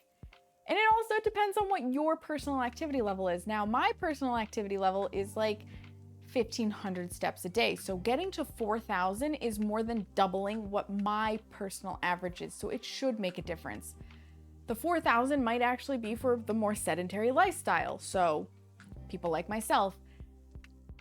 I have hit 4,000 steps a day for the last 5 days in a row. I am on a 4-day, it says 4-day, it's 5-day streak. Damn it, it's 5 days. I see 5 check marks. So I'm working very, very hard to stay at that 4,000 or higher. I'm at 5,300 right now. But obviously that also means I need to remember to sit my ass down and get off of my feet, because going directly from you get like 1,500 steps a day if you're lucky to holy shit, you're doing 5,000 steps a day is a lot for your body to adjust to. I think it's a matter of usually dormant genes being turned on by any kind of inflammatory. That's possible. That's possible, Opal. School is kind of a babysitting, so they just want, yeah, Poji, they do want kids to just do what they're told, but you kind of got to feel for the teachers. Outside of an elementary classroom where it's one teacher with one class and whatnot, some of these teachers, when the kids are rotating, they are dealing with hundreds of kids a day. Hundreds, depending on class size. I was fortunate when I went to school, it was small class sizes. There were never more than 20 of us in a class, but some of these classrooms end up with 40 kids. That's a lot of kids. And when you have 1 or 2 that are misbehaving and you just want to get through your day of teaching 40 kids information that they may or may not be willing to learn, you really just don't want to tolerate it. Teaching is a special kind of love. You really gotta love teaching to go into that skill set. Bless teachers, because as much as I love teaching, I will teach adults. Thank you. Like, I cannot imagine trying to teach a room full of pent up sugar high kids. It's the only link between Tylenol and autism correlation, yeah, definitely, Opal. These may actually, I mean, we've got 1 minute left, but they may need the full 10 minutes to fully bloop, flatten out. My tracker doesn't like my days off, but you get enough steps on your work days that you really enjoy the lazy days. And that's fair. That's fair, Carrie. If you're getting enough steps outside of your work days or during your work days, then outside of your work days, get a load off your feet. I have a couple of friends who informed me that this is a Garmin watch. You can become friends through the Garmin app, and then you can challenge each other. And at first, when it was just me and one person, I was like, oh yeah, I'll get there. It's okay that I'm losing. But now we have 3 of us in there, and I'm like, oh, I can't look this lazy because the other one really likes running and just does a 5K for the hell of it. And I'm like, fuck me. So that really, like, my competitive spirit has been invoked. Yeah, I'm gonna give them another minute. I don't even need to open that oven. They're still so puffy. I can see that they, not 10 minutes, 1 minute. Thank you. We're gonna need the full 10 minutes. So thank you, competitive spirit, and the ability to be friends with people via the Garmin smartwatch connection app to get my ass motivated, despite the fact that it is cold outside. Like, Oh my God. This is not the time of year to be picking up the habit to go walking regularly, because we're in the warm part of autumn where it's 45 to 50 Fahrenheit on a good day, which is like 7 to 9 Celsius. It's not pleasant, but I'm doing it. I'm doing it and I'm determined. Wife keeps saying she has a headache. Husband, yeah. I think my collar clipped tracker record was 13 miles, and you're not sure it tracked cleaning stalls accurate. Oh my Lord, Carrie, that's a lot of space. That's a lot of distance. All right, 10 minutes are up. We're gonna spin. I know the world is a little tilty. There we go. Let me get my spatula to get them off of the tray. We are gonna let them sit for a moment, right? Yeah, cool briefly. You know what else is helpful? These. I almost forgot, the hot mitts for being able to hold on to said tray. Okay, we can easily fit a dozen. That's what I want to see. They've just started to golden on the top.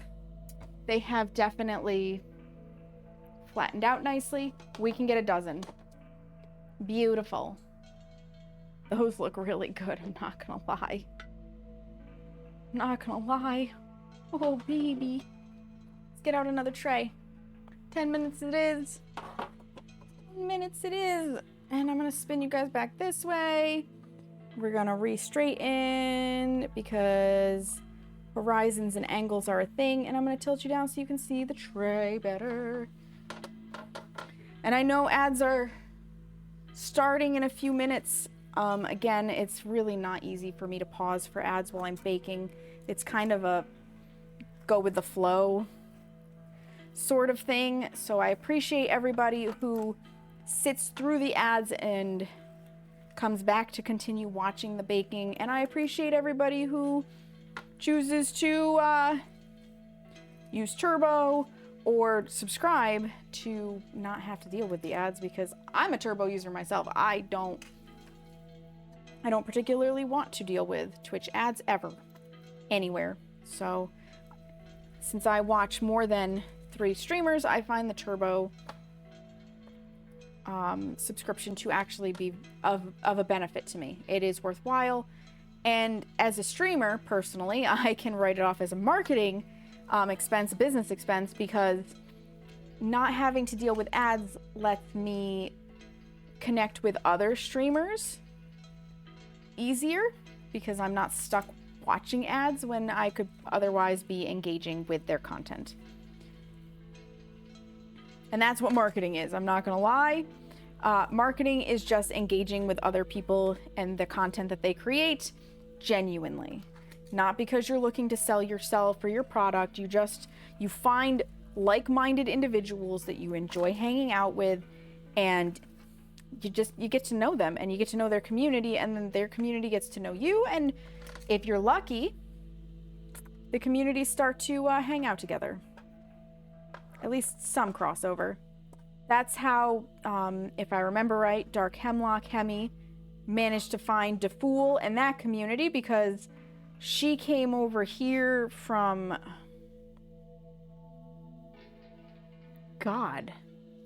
somebody else's stream. And then from there, I raided into DeFool and she fell in love, and like that is kind of networking in a way. Even though you would think, well, how is that networking for you when you didn't benefit? But the reality is DeFool's gonna remember, even if it's subconsciously, okay, that I brought my community in and his community grew. He doesn't have to consciously realize that. It's just one of those things. And then Hemi, in theory, I can't speak to what Hemi did or did not actually feel, but Hemi gets a sense of, hey, this person has good recommendations. It adds a level of like trustworthiness to me bringing people elsewhere, which further expands my small little microcosm of influence, and it just kind of ripples. And now when my community interacts with another community, it's that much more trust that they instill in other people to want to potentially come back and hang out with me. And I did nothing special. I just went to hang out and make friends in a genuine way. I met Opal through Case, and I met Case through Allie, and I met Allie through Epic Tight Pants. And the reason I met Epic Tight Pants was because I was drunk as shit on my very first birthday stream, and one of Epic's mods picked me to raid. Raiding is all networking, you guys. It's friendly, but it's also all networking, and it literally butterfly effect. Butterfly. Beautiful. Cannot. Oh my God. Oh, phew. I for a second there, I thought I had put a batch in and not started the timer, but no. Once I get this tray put together, I'll put the one that I just did in. I had a minor heart attack there. You met Case through Whisper. And I've heard of Whisper, Opal. I'm pretty sure Case has raided Whisper before, and Whisper's come into Case's stream. It's just beautiful. It really is beautiful how it can so naturally occur. And it's also true that I learn about people through my community. There have been plenty of times where I'm not quite sure who I want to raid or whatever, and somebody will be like, hey, I have this friend. Or I'll be like, hey, I have this friend, if I'm like perhaps sitting in Case's community, and Case is like, none of my normal people are on to raid out to, and I'm like, hey, I got somebody maybe you'd like. Pretty sure I introduced Case to Venora, the frog queen, and Case came back to me and was like, I love this person. I love the frogs. This is amazing. It's just spreading your connections. Spreading them far, wide, and wonderfully. And introduce Case to another community that you met through someone else. Yeah, 100%. 100%. That's how it works. That's how it works. It's glorious. Glorious and beautiful and wonderful. And I wish I was better at it in my journey as a massage therapist, because wow, I would have much more clientele that way that aren't trying to get illicit activities out of me. These are definitely bigger cookies than I normally make, but I'm also here for it. Okay, let me set this tray down. Timer, I need you to actually be up on my phone at 10 minutes, ready to go while I put tray number 2 in.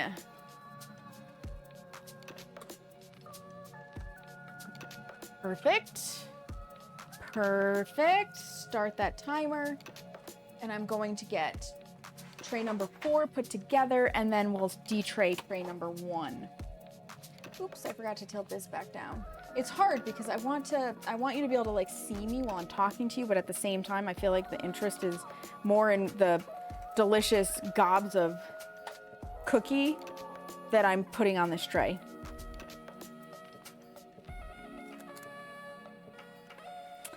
Eventually, I say this all the time, but eventually, I am going to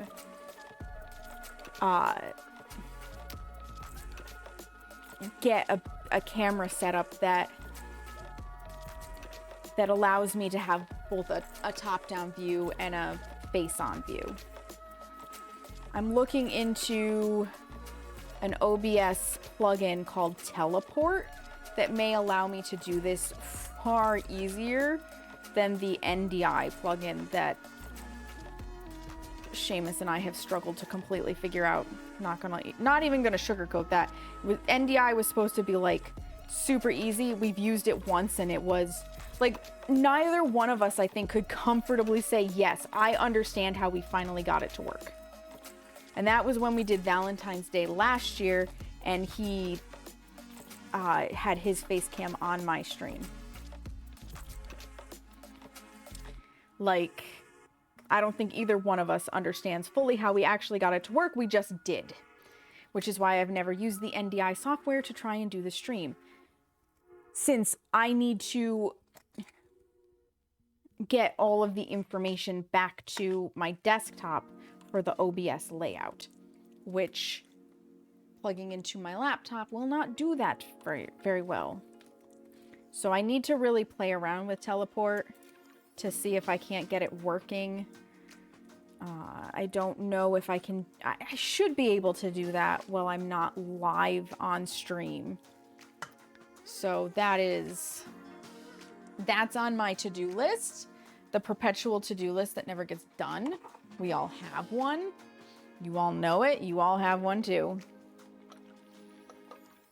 Water break. Don't forget to hydrate. Okay. Spinny, spinny. I'm gonna lift you up. We're gonna do that. I know you've got a big tray of cookies right here, but those are the cookies we're gonna take off and let them cool a little bit before we sample them. Yeah. Ooh, they're soft. Hopefully that doesn't mean they're undercooked. Because like I said, the tops have browned. I almost said the browns have topped. Which that has an entirely different context. Especially with the kind of stories that I am into. Hashtag common ground with Case. Hashtag common ground with some of you else in here, probably. If you know, you know. It is perverted. We'll go with that. Ugh.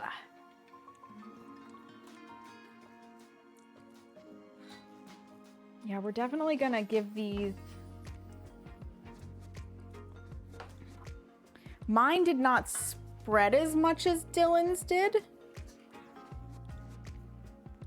Yeah, that's still decently warm. Compared to his cookies. Mine look a little different. Mine look a little different. The oats are far more pronounced. Let me make a tilty tilt. So like his really flattened and mine did not. I could try giving them one more extra minute, going for 11 instead of 10, and seeing if maybe that'll make a difference, if maybe mine aren't small enough to go for just 10 minutes, if they need one more. I had not seen that emo opal, but I love it. Catherine, thank you so much for the raid. Welcome on in, raiders. My name is Seknika, but you may also hear me called Sam. I am a member of Everbright Global Gaming with Catherine and also a member of Set the Tone stream teams. And I'm a variety streamer here on Twitch. And today we're in my kitchen. We're making monster cookies. Catherine, how was your stream? How was Mario and Luigi? Man, I had a fumble of the mouth there for a second. How did it go? You guys, if you don't know Catherine, 10 out of 10, you should. Fantastic, wonderful, lovely content creator that she's wholesome vibes. She's very chatty. You should definitely check her out. Highly recommend. They are not Skittles crispy. They are M&Ms. Welcome, Catherine. Hello. If I mispronounce your name, let me know. Branalist, Lucas, Cryhard. Oh my gosh, Cryhard, what a great name. It was fun. It was fun. I'm glad to hear that, Catherine. I am glad to hear that. What was your favorite moment? What was your favorite moment from Catherine's stream? I must know, because obviously I've been in the kitchen. I wasn't able to lurk it. I wasn't able to be there this time. Lay sad. Although, I feel like I'm not able to be in a lot of people's streams lately because everybody is always live at the same time. And of course, Catherine, don't let me hold you back. If you have to raid and run, I totally understand. Streaming takes a lot out of you, and sometimes post-stream self-care is imminent and you need to get to it. So if you have to raid and run, if you have to go walk a dog or take care of a child or just plain get ready for bed because you got work in the morning, totally understand. I still really appreciate you bringing your community in here because you could have gone anywhere. And you came here to the chaos of my kitchen, and I appreciate that. I appreciate that greatly. I think this tray is cool enough for me to start slapping some more cookies onto it. I have no idea how many dozen we're gonna get, but we already have 4 dozen on trays. So this is dozen number 5. Dozen number 5, let me tilt you down. Let me tilt you down. And now, the beauty of having done this one round already is that I have the little grease outlines to know where to put the cookies for round 2.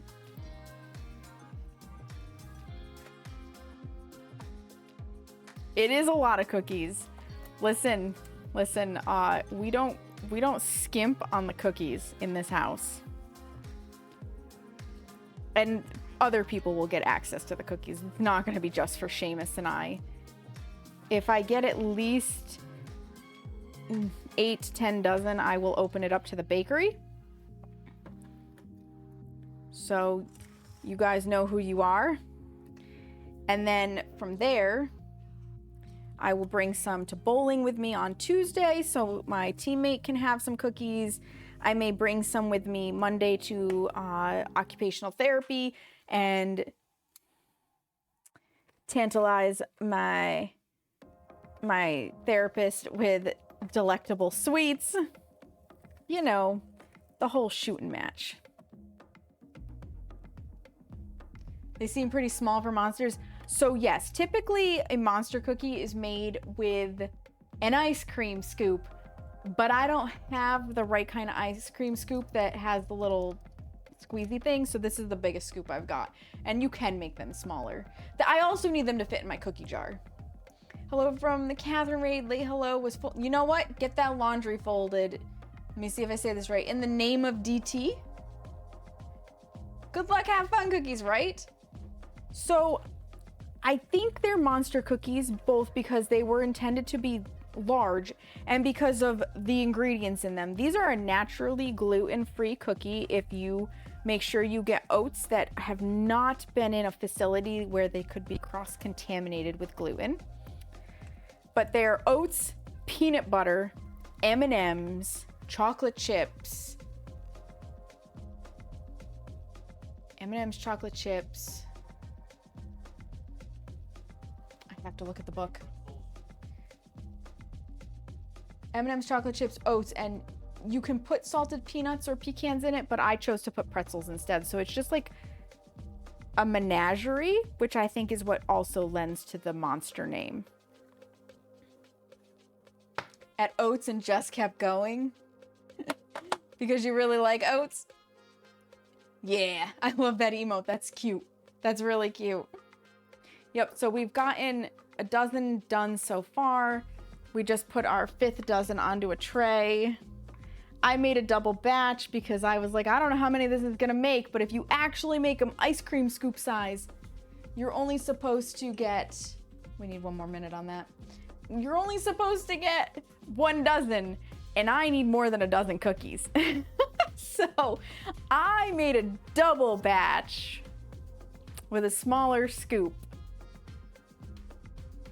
I would estimate we're 1/3 of the way through the dough. I think the idea may be inspired by Frankenstein's monster, a sweet, gentle giant made from... That is entirely possible, Dova. That would make sense. And I realize that it's still tilted. Let the OCD reign! Are they cool enough for me to try one? Yes. Ha-ha! There it is. This is the one that I think is slightly undercooked. It didn't spread as much as I would have expected. But they are soft. A little melty on the inside. I don't know how well you can see the shine.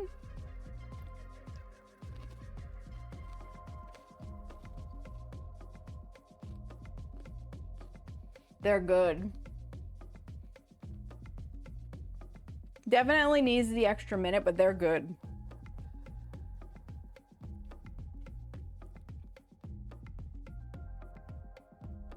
I think the extra minute will help solidify them just a little bit more.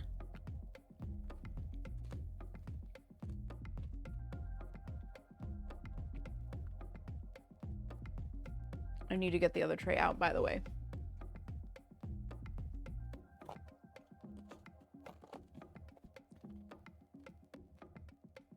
set my cookie down. It does taste monstrous crispy. Monstrously good.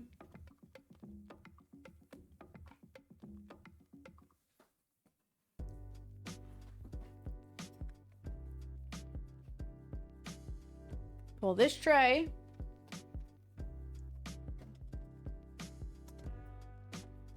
I don't know why I keep grabbing the spatula. I don't need the spatula yet, because that's gonna sit for a moment. Kindly stay on the holder. Thank you. And these are gonna go in. Okay. Now the darker colored trays do tend to take less time. So I'm gonna go back down to the 10 for them. I'm gonna go back down. These are really good. Seamus, if you would like one. If your guts are feeling up to it. If you're even listening.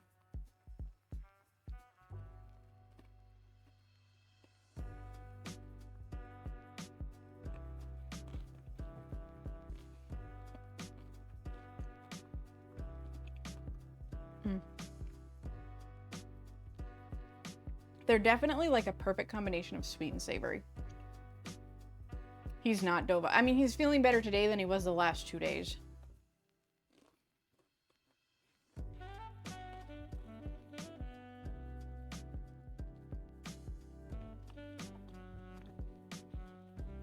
He made a mistake that caused him to purge the contents of his stomach violently multiple times.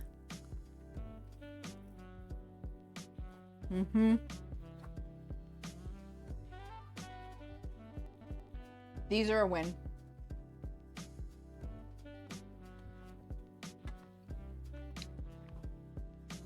And like I said, they're very versatile.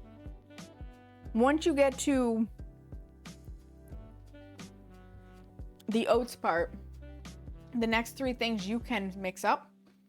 So you don't have to do M&Ms, you don't have to do chocolate chips, you don't have to do peanuts, or in my case, pretzels or pecans. Whatever you think would go good in a peanut butter oatmeal cookie, chuck it in there. So I said at one point, if you wanted to do a trail mix cookie, you could literally do M&Ms, salted peanuts, and raisins with the oats. You would have trail mix, and it would probably be phenomenal. Like, highly recommend playing with it. I wouldn't be surprised if putting in like sunflower seeds, chocolate chips, and what else might go with that? Sunflower seeds, chocolate chips, and maybe butterscotch chips could be tasty. Or the peanuts again, like, play with it. Like, I think this is a very versatile recipe to change out what you want in your monster cookie. Had several people out sick over the last week or so at work. Oof. Pumpkin seeds. Pumpkin seeds would be really good in them too, Opal. Yeah. And it makes it so that it's not nearly as unhealthy as it could be. I mean, we've still got 2.5 cups of sugar in there. But that's okay, right? With the oats and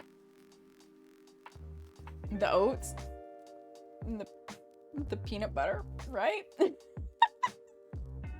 maybe it's not quite as healthy as I would like it to be, but it's gotta be healthier than just a straight chocolate chip cookie, right? Butterfinger oatmeal. Exactly, bougie. Exactly. Oh my goodness. They're good. They're very tasty. It's time to take the other ones off of the tray. Spinny spin. Spinny spin. Let me get my spatula. I will randomly sing things. Last night, I was playing Factorio. Oh, they're still. Well, these ones are also probably warmer than the other ones, to be fair. I was playing Factorio with my brother and John and Tamaiti. And my job in Factorio is building the trains. I love building the train networks and getting them going. It like I just sit and watch my train networks work. It is so pleasing to me. And I was building them and I started singing the steps to the tune of Baby Shark. And then I got Baby Shark stuck in my brother's head. And he didn't consciously recognize what I was doing. And he started singing Baby Shark and he's like, why the fuck is Baby Shark stuck in my head? And then he realized and he was like, I hate you. I hate you so much. And I was like, love you too. Love you too. We're gonna let that tray cool for a minute before we put more on it. I can scoop them out pretty quickly. Oh yeah, those are still really warm. That's why I may have wanted to let it cool in the tray a little longer. I'm not gonna lie.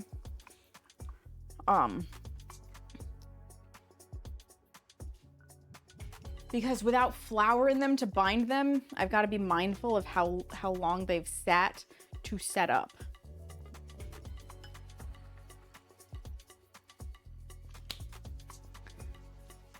Cause yeah, there's no flour in this. None. Unless,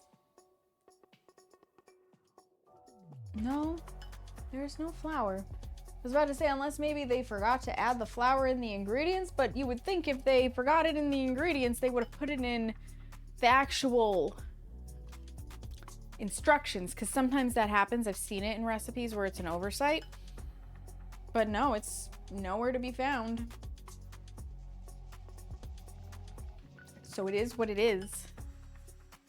You know what? I'm gonna sit again. It's sitting time. Getting off those feet. Ugh.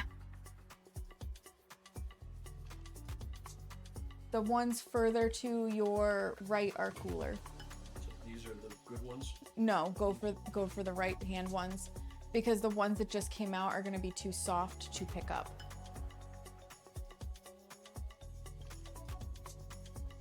He's doing the happy dance. Seamus approves. Seamus approves. The happy dance. Dova and Carrie say hello.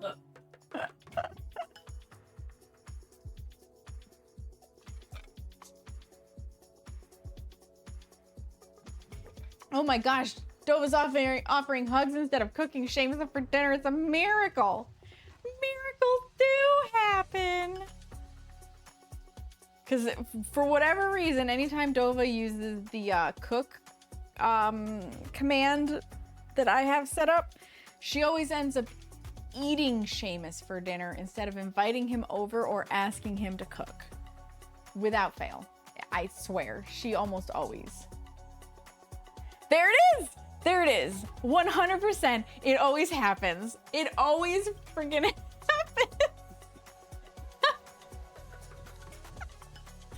That command just loves you for that fact, Dova. It just does. I didn't intentionally build it for Dova's amusement, but I haven't built it for Dova's amusement. Right on cue. 100%.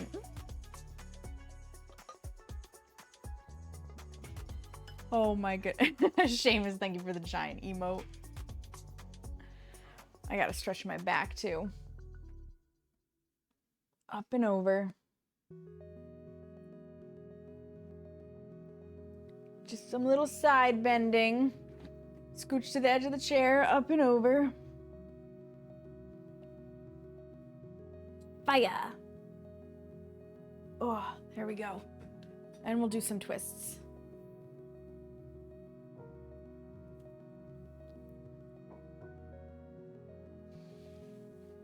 That's one thing I feel like I need to incorporate into my life more, is the 6 motions of the spine from yoga, which is really just 3 motions duplicated on the mirror. So lean forward, lean back, lean one side, lean the other side, twist one direction, twist the other direction. 6 motions of the spine. It's supposed to help keep your body a little more limber, since, you know, the spine is fairly central to everything that happens in your body. And improve mobility, I guess, in life, which ultimately improves the outlook on your life. I don't know to what degree it really helps, but here's the thing, so long as you're not overstretching, it actually, like, there's no downside, right? So there's that. There's that. Okay, gotta stand back up. I have a ripple in my top coat and it's driving me crazy. Still a little too hot to grab, so I'm gonna grab it with ye old oven mitt. Bring this over here. The next one is coming out.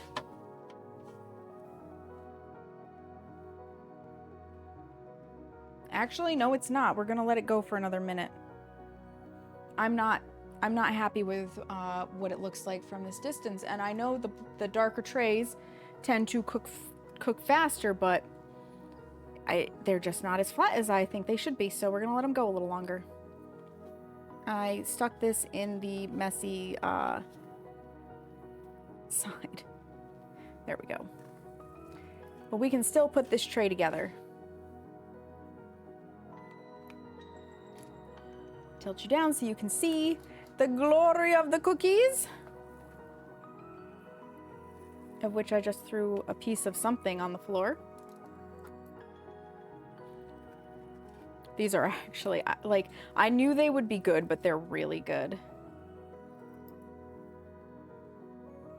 Thought I heard a weird noise, but nope, we're good. It's probably just the ghost that haunts this apartment being active since Samhain was a couple days ago and the veil is still relatively thin. 1 minute's done. I hear that ding-a-ding-a-ding. Yeah, we're gonna have to take them out. I don't want to overdo it. I was looking in the oven through the door and I was like, I don't know. But they will continue to cook a little bit after I pull them, so. Dun da da da. We stick with the 11 minutes. Hi, Hera. What's going on, teeny girl?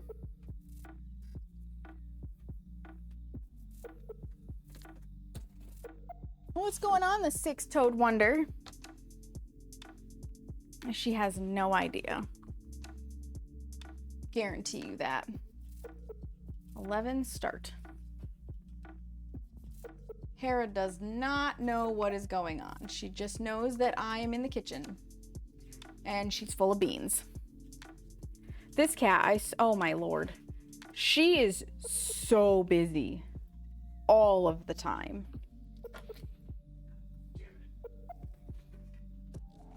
Without fail, without exception. She has the zoomies like 3 or 4 times a day, and it is so funny and so cute.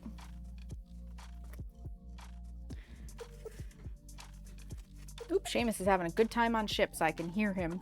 You guys can't, but I can. He's got some stellar teammates. Oh, hi, Smeagol. You're gonna lick the bag of the garbage? Cool.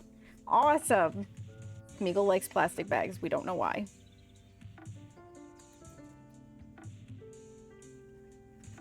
He just really enjoys licking them. Like, really enjoys licking them. Huh. I don't know if you guys can. Yeah. Yeah. That's you licking the bag. Hi. What's going on, teeny man?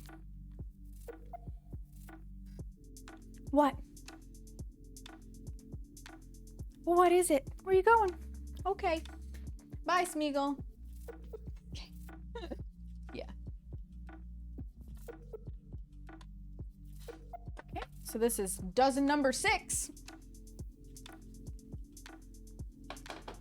Set that down. I'm just gonna give the most recent ones a poke to see if they're solidifying. Yes. Yes, they are. Perfect. That's all I need to know. That's all I need to know, is that they are solidifying. Oh, and then I can sit back down while we wait. There's a lot of waiting in cookie making. It goes faster now, though, that I have 2 additional air bake trays, and I have the holder that I think I gave that holder to my mother, and then my dad was like, we don't use this here, you can have it. Being able to rotate through 4 trays instead of just 2 makes it go much faster, because I can really get a rhythm going. And remember,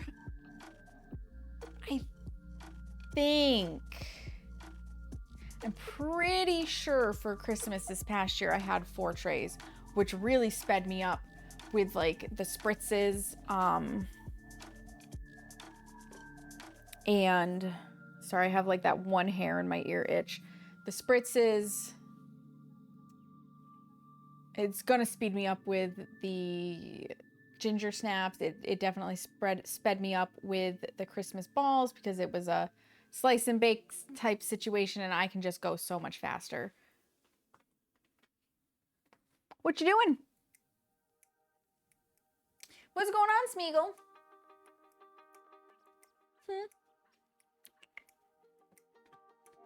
If I fold my apron up, would you like some lap time? Come here.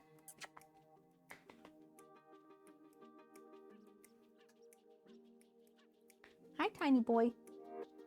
What's going on? You want to come up? Bless you. You want to come up, Smeagol?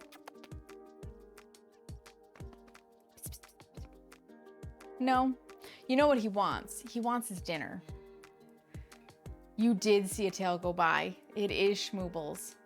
What he really would like is for me to give him his din-din.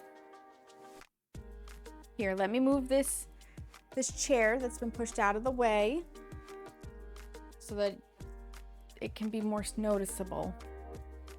His tray area is a little messy at the moment. It's okay. It gets cleaned tomorrow. There's Smeagol. There's the kitty cat. Envision him leaping into the bowl in the cookie dough. Oh my gosh, that would be wild, Dova. He's gonna run out of frame in a moment because I'm gonna start the hot water to rinse off the little mini spatula. He always comes over to be directly hopeful of his incoming wet food. He went from being a dry food cat to a wet food cat. Yes. Yes. Yeah, I hear you. It is dinner time, huh, Bubba? But he won't eat like half a can or a whole can at a time, so we chunk it out into quarters. And he usually eats 3/4 of a can a day. If we give him more than that, he just lets it go to waste. Hera sometimes will eat wet food, but not always, so we can't guarantee that she'll even clean it up. She's much more of a dry food cat than a wet food cat, so works out. And they're free-fed dry food, so it's not like either of them are ever hungry. He will still eat dry food. She prefers dry food, and they have plenty of it. Plenty of it. But we love a good shmoo eating time, even if he is covered up by one of the chairs because he chose to sneak under there. Welcome back, Batwoman. Sorry, I was lurking. Had to go help with loading our old TV stand into your sister's vehicle to give it to your mom since they need one, and it has a fake fireplace in it so they can have it on during... Oh, that is really nice, Batwoman. That is really nice. So yeah, he's just gonna sit there and eat. His tinfoil ball is his favorite toy. We literally bought a roll of the cheapest tinfoil we could get to make him tinfoil balls because he destroys them, and then we vacuum up a massive amount of tinfoil. But nothing entertains him the way a tinfoil ball does. Nothing. He's just a tinfoil ball kind of cat. Huh, Shmoo? Yes, you are. He's so happy. He has wet food. He has wet food. He is pleased. That is, there we go. That's better. I discovered a new brand of elevated beverages last week. These are so good. The brand is called Aura, and this flavor is blackberry lavender. Ooh, that sounds good. That sounds good. How are these? Yeah, those are solid enough. I'm actually going to spin you guys back over here because we can take some more cookies off of a tray. How about that? Gonna love it, but my sister's husbands were like, oh, we could have gotten one from a place I work, and I go, well, this way you can just get it for free instead of paying for it, right? Never underestimate the power of free 99. Free 99 is the best price. And anybody who disagrees has never had to try to string along from one paycheck to the next. Probably. Yeah, mine just don't flatten like the book, and you know what? I'm okay with this. They still taste delicious. And that is the most important part. Whether they're perfectly round or kind of oblong because they flattened out weird. Whether they're really big or not quite as big.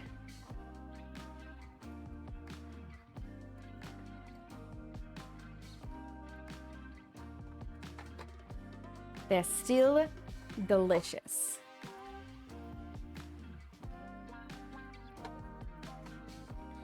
Excellent. So this will be dozen number 7. And we've got 2 minutes on the clock for the one that's in there. Exactly. I'm doing that right now where I have to pay the big bills first of the month. So only buying stuff you absolutely need until next paycheck. Yep. Been there, done that. You gotta prioritize. And I know, at least here in the Northeast, right, where it gets cold, from the time of, I think it's October 1st to April 1st, it's actually illegal for National Grid, which is the main provider of electricity in New York State, but any power company really, to turn off anybody's power for any reason. Like if it's already off, it can stay off, but they can't turn it off between October 1st and April 1st because of how cold it gets. They cannot directly be part of somebody potentially freezing to death because they couldn't pay their bill during these months. So there are people out there who will use this time to catch up on other bills and let the power bill, power, gas, water lapse a little. Ouch, I pinched myself. And then come around April 1st when they're behind because they didn't make full payments and whatnot, and they obviously, have to pay for what they used regardless, they will set up payment plans, and then they'll work on it throughout the year, which they may or may not pay it all the way off again before October 1st hits, and then they don't have to worry about it as much. It's not a good system, but when you're struggling, you'll do what you have to do. You will just do what you have to do. Thank you for the lurk, Dova. Yep, whatever works. And I know not everybody has that, I hesitate to call it a luxury. Leniency, I guess, is a better term for it. Because obviously if you live in Florida and it's not getting below certain temperatures, there's no need to say, hey, you can't cut their power off because they might be too cold. That's just not a thing. All right, spinny spin. Fuck it, it's tilted. I may need to go get a container. I forgot about that part.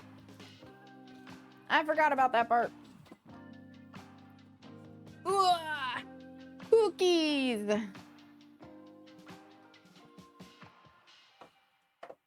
Nope, this is a bottom tray. I'm very OCD about this part. And these go in. Oh, I heard that. Ooh, hip, please.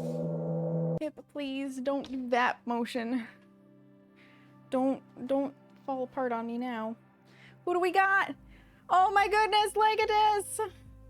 Legatus, thank you so much for the raid. Welcome on in, Raiders. My name is Saknika, but you may also hear me called Sam. I'm a member of Everbright Global Gaming with Legatus and also Set the Tone stream teams. I'm a variety streamer here on Twitch, and today we're baking cookies. Legatus, how was Five Nights at Freddy's Into the Pit? How are you doing? Welcome in. Hello, Island NJ.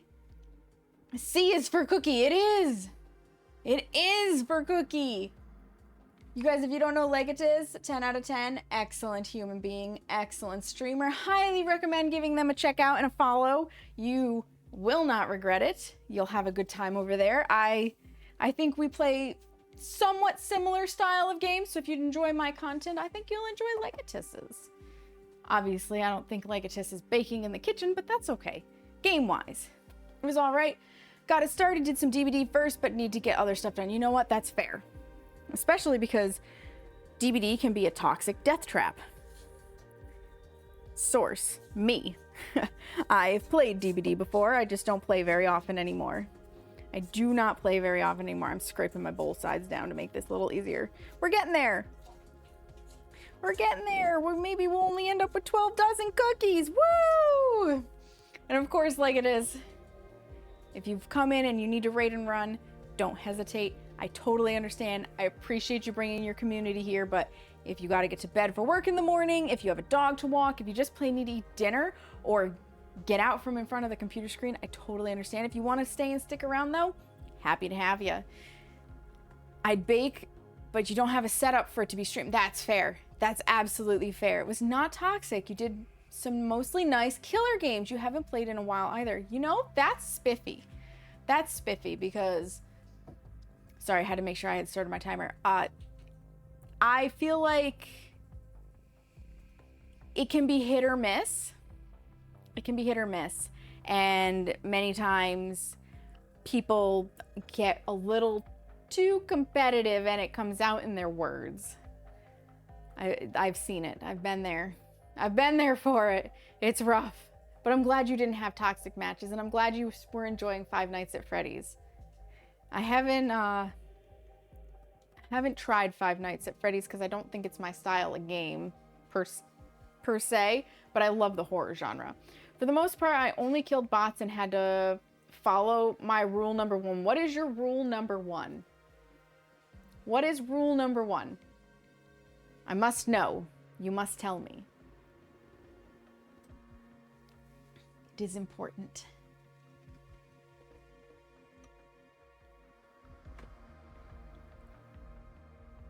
And while you type it out, I am going to sit to get off of my feet. Rule number 1, thou shalt not suffer those with boil over to live. You know what? Fair. Boil over, I feel like it never works very well if I run it, but if other people are running it, oh my god. I'm like, you wiggly motherfucker. You wiggly motherfucker.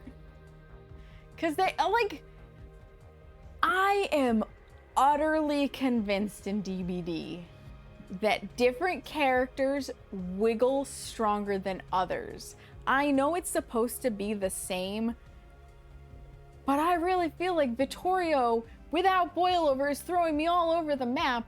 But if I pick up like a Sable, it's not nearly as powerful. I'm like, this can't just be one of you is hitting good skill checks and one of you is hitting great, because it's not that hard to hit the greats when you're wiggling. I'm like, this is crazy. It really works on me, but it's a perk I find that's just to annoy the killer, so I figure I should kill the annoying people. You know what? That's fair, like it is. And that's the thing too, right? Every killer has their own rules. Those like personal, deeply ingrained rules. Like me, I run Lightborn almost 100% of the time because I know people, and I do this, I'm perfectly guilty of it, so I laugh also when killers are running Lightborn. People love Blast Mine. And I think it is hysterical to use Blast Mine with Lightborn to act as nowhere to hide, because everybody forgets the secondary aspect of Lightborn, which is your aura is revealed. So yeah, you're sitting nearby to snicker because I kicked your gen and got not blinded, but stunned. But now I see you glowing as a bright red blob that I can go over and smack. I run Lightborn because I got so many flashlight squads. Yeah, the flashlight squads are rough, Batwoman. I got Blast Mine once today, and you know that person was giggling like a maniac, because I giggle like a maniac when I succeed at Blast Mine. I love it. It's a great perk. It is a great perk, but I'm definitely that killer that's like, eat my Lightborn. It's such a fun thing. Okay, these are ready to come off of the tray. You gotta sit while you can. That's how you preserve your feet. Because there's a lot of standing in cookie baking. This is like my pre-game warm-up for December. December, where we're going to bake no less, I'm estimating, than 120 dozen cookies. I have a lot of Christmas baking to do. I am woefully low on space on this cooling rack. Well, good luck to me. I'm gonna have to find some space or make some space for the last couple of cookies.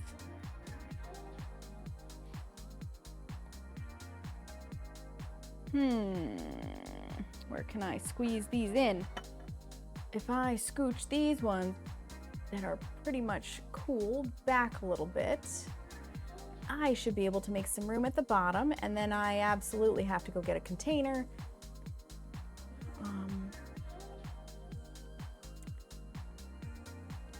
Because only so many of them are gonna end up in my cookie jar.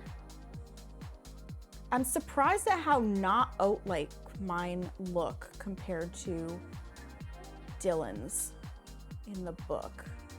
Mine really do look more like chocolate chip cookies, and his, like, the oats are so pronounced. I'm very surprised at that.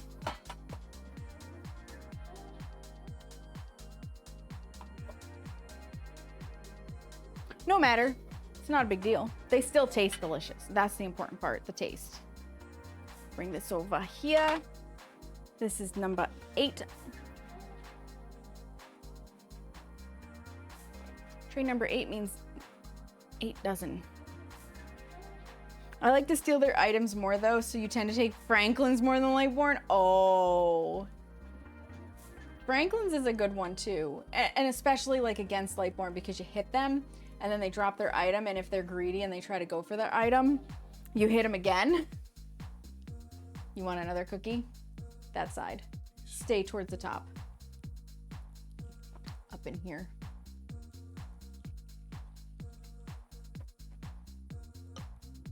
Seamus needed another cookie.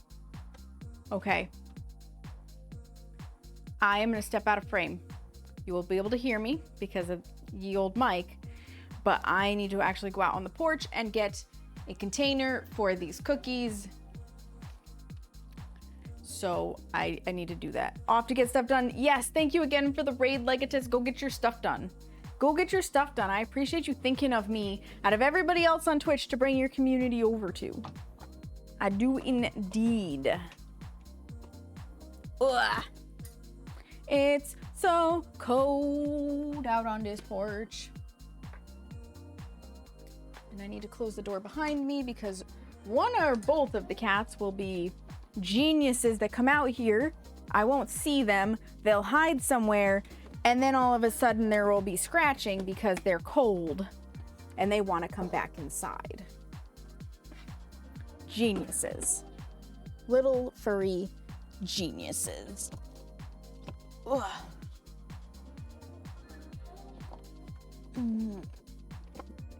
I think I can get away with a shallow one because some of these will be going in my cookie jar. No, don't do it, Samantha. Get the big one. You will regret the shallow one. You know it. I know it. Don't mind my reach for the stars struggle voice here. Kind of an awkward stack. There we go.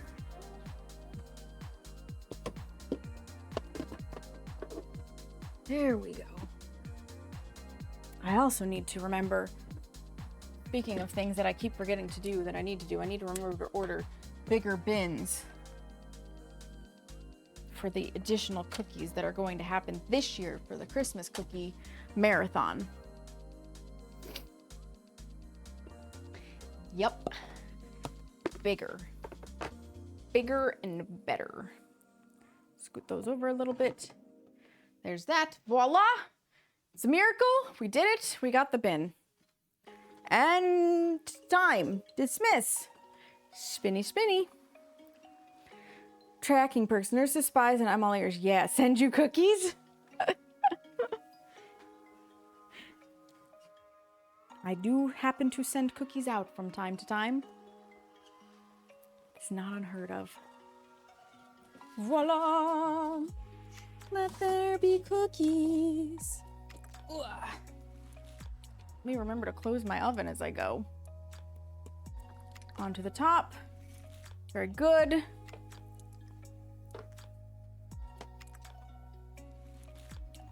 Next tray. Ooh, in we go. Excellent. Spinny, spinny. Spinny, spinny. Timer start. Beautiful.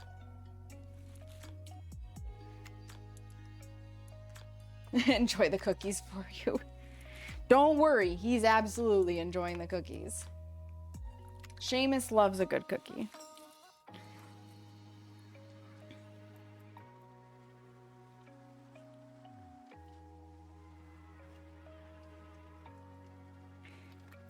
I'm glad I decided to only do a dozen per tray. I think I would have been really pushing it to try to do 16 per tray like I often do. The slightly bigger scoop makes a big difference.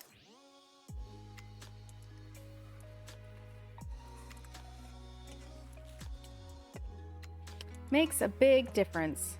You know, I wonder if maybe my butter wasn't soft enough and that's why they're not spreading quite as much. I really, like I said at the beginning, I know that there's a science between how soft your butter is and how much your cookies spread. I just don't have it memorized. I really need to go relook it up. I have a feeling that might be what's going on here. See about how that goes.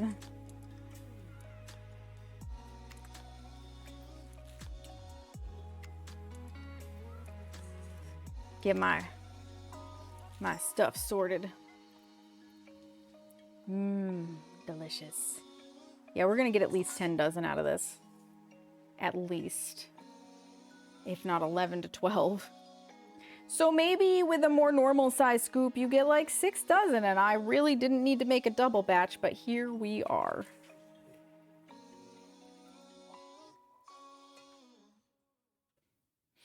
Here we are. We're getting there.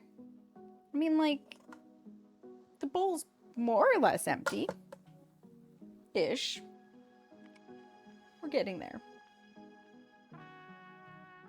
All right, so these can now sit on the bottom.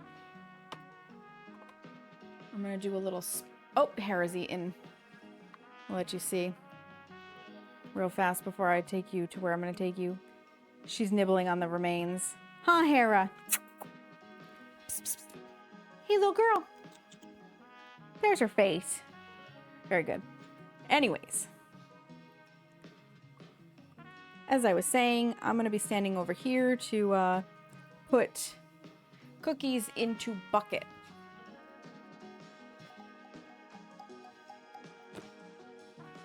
To free up some space on my cooling rack. because it's very hard to put more cookies on the cooling rack when your space is all taken up. Science. I don't know what science it is, but it clearly is science right there.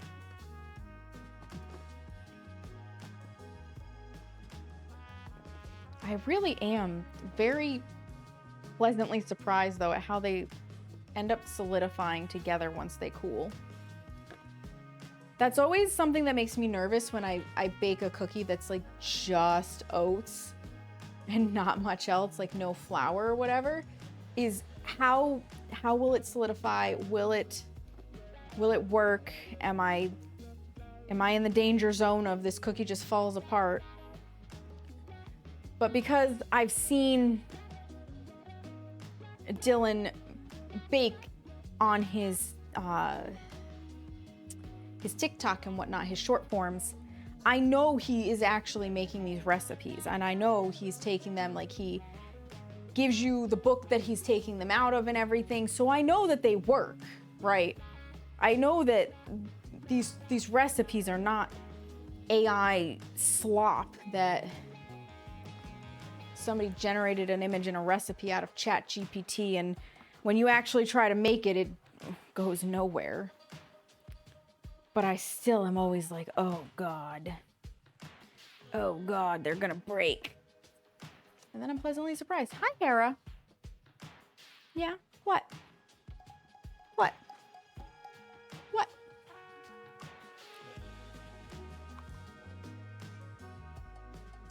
We've got 6 minutes on the clock, so I'm gonna sit again for a moment before I take those ones off of the tray. You gonna come up for a moment, Hera? Of course you are.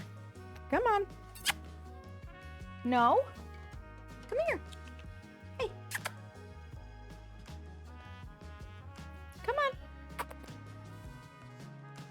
There we go. There's a pretty girl. There's a beautiful girl. Hi. Yes, hello. Oh, here we go. Yeah. Yeah, you do love standing on me, huh? Yes. The headbutts. The headbutts and the purrs. Yeah. Are you curious about the table that you're not allowed on, little girl? There you go, bye. Normally, she's up here for a while. Not today. Nope, today she was like, oh, she's going to the litter box. I guess her bladder's full. It's a boon for me. Because she headbutts me and then my face is immediately covered in fur. That's why whenever she wants to get up, I do this so that the fur is on the underside of everything. Yeah. Yeah. She's a good girl, though. We have very good cats. We really do. Even if sometimes we walk out in the middle of the night to use the bathroom and they're just lounged on the counter when it's not full of shit, or on the table when it's not full of shit, and we're like, what do you think you're doing right now? You are not allowed on that surface. And that is why that's when we raise our voices, because then they know, oh shit, I'm in trouble. But it's also usually when the water bottle comes out to squirt them. Because it's harmless to make them wet with water, but it is a immediate like tell. Even if they see the water bottle, they know, and they immediately get down and they're like, yep, nope, wasn't me. And I'm like, the fuck it wasn't. Huh, Smeagol? Yeah, I see you under there. I see you, little boy. Yes, I do. He thinks he's hiding. He's not hiding. They always think they're hiding, though. Always and forever. And, they're never hiding. They're never hiding. Cookie time. Onto freshly vacated cooling racks. Let's go. Yeah, these feel a little bit more together.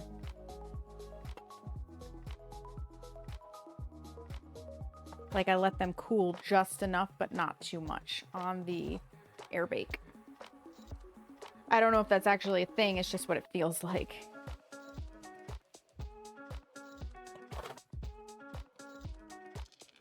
They're so nummy in my tummy. Cookies for days. Cookies in the evening. You know, since they've got oats in them, can I technically claim that these are breakfast cookies? Can I eat these for breakfast? I know physically I can eat these for breakfast, but like, could I convince a nutritionist that I should be allowed to eat these for breakfast? I doubt it, but could I? Yes.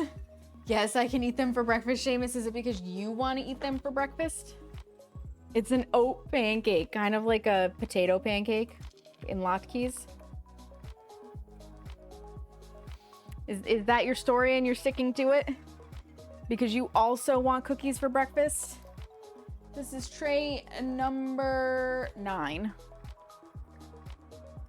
So this is the 9th dozen with peanut butter for protein. Technically, peanut butter is a protein. I don't know how good of a protein it is, but it's technically a protein. You know. Semantics. Just be glad I'm eating a protein, doc. So what if it's a peanut butter and jelly sandwich? It's fruit, it's protein, it's grains.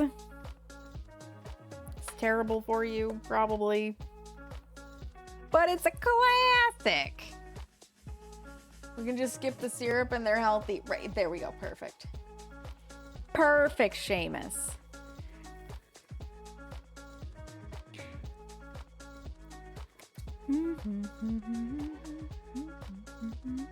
We're back to the standard playlist, by the way, you guys, since October is over.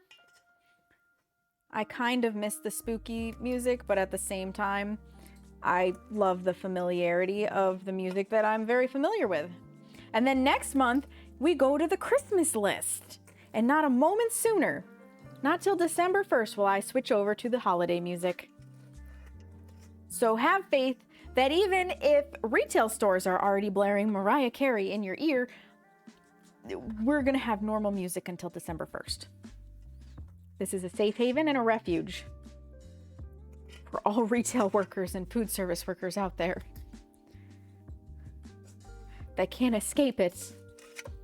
Mariah Carey is against the Geneva Convention. Okay, Seamus. I don't know if you guys could hear that, but he said Mariah Carey is against the Geneva Convention. She has made so many millions of dollars off of those Christmas songs, by the way. Suspenders high! You made it, but not here. You're just doing a work lurk? Because work lurks are A-okay in my book. Spinny spin. Spinny spin. We got one coming out. We got one going in. Bada bing, bada boom. Hello, cookies. Carefully. This is this one. I literally keep track of how many trays I've done by making sure I place them back in the same spot every time. Ugh. Next tray in. And then timer start and I'll spinny spin again. Spinny spin, spinny spin. So tray number 9 can be set back down. You heard his voice, but you couldn't hear what he said. Well, now you know what he said. Yeah, so it used to be that this mic, this lapel mic was really sensitive and could pick Seamus up playing ships and everything, and it was a little awkward, I'm not gonna lie, it was a little awkward. Then I saw Content Delta's video, which is Math Man, which is Barry, the video on how to tune your mic to make it sound chef's kiss wonderful. And I was like, you know, I'm gonna give it a try. And so I tuned my HyperX with that to the best of my ability, and I went from sounding good to sounding really good. And I was like, you know, if I can tune the HyperX that way, I should be able to tune this the same way. And I did. And now you don't hear Seamus as easily from the other room when he's having an anger moment at World of Warships. And my voice sounds clearer and better, so long as this guy's not running. I do have 2 streams and you're in a voice chat. That's a lot of background noise, Gary. Yeah, speaking. I had meant to tell you guys this earlier and then whoop, the thought left. Speaking of this guy. Very powerful motor. Very, very powerful motor. And I noticed it the last baking stream when I was scrubbing through to find markers for the YouTube bookmarks for people who want to watch back the VOD that way, that my voice gets funky when I have this motor at high speed and I'm still trying to talk. And that is because with a powerful motor, there is an electromagnetic interference. It's what used to, on my first iteration of baking streams when I was using a webcam and I had made a completely separate OBS setup on my laptop, which I'm not doing now because I don't want to convert OBS and Firebot every time I make a singular change from one to the other. It would freeze the webcam. So the webcam was out. It doesn't seem to interfere with the tablet, which is perfect. But like, it probably would still interfere with the webcam, and it does interfere with this mic. So what Seamus and I are looking into, or specifically what he's looking into, is getting a specific shield for this. I cannot pronounce the name of it. I think it begins with an F, like a Ferris shield maybe, or something like that, to help stop the electromagnetic waves that come out from the motor from like actually coming out and affecting other things. So fingers crossed that that kind of a shield, A, exists for ye old KitchenAid, and B, works. Something I had read way back when I did my very first Christmas cookie baking stream with the webcam was that it was just from the cord, and it was like interfering with the cord, and if you just covered the cord with aluminum foil, it would like act as a shield, and that did not work. Okay? Did not work, and I think it's because it wasn't just the cord that was being affected, and obviously this guy does not have a cord to be affected. So I'm pretty sure we actually have to really like cover the housing where the motor is to stop the interference, and I just don't know how feasible that process will be. We'll see. We'll see. We're on that journey together. How are these? I think they're ready to come off of the tray. Andrew and Ark, yeah, I'm not surprised. You do love your dinos, Carrie. Dinos and horsies. Dinos and horsies. Tra. Bye, Hera. She's busy again. She's got ants in her pants. Her non-existent cat pants.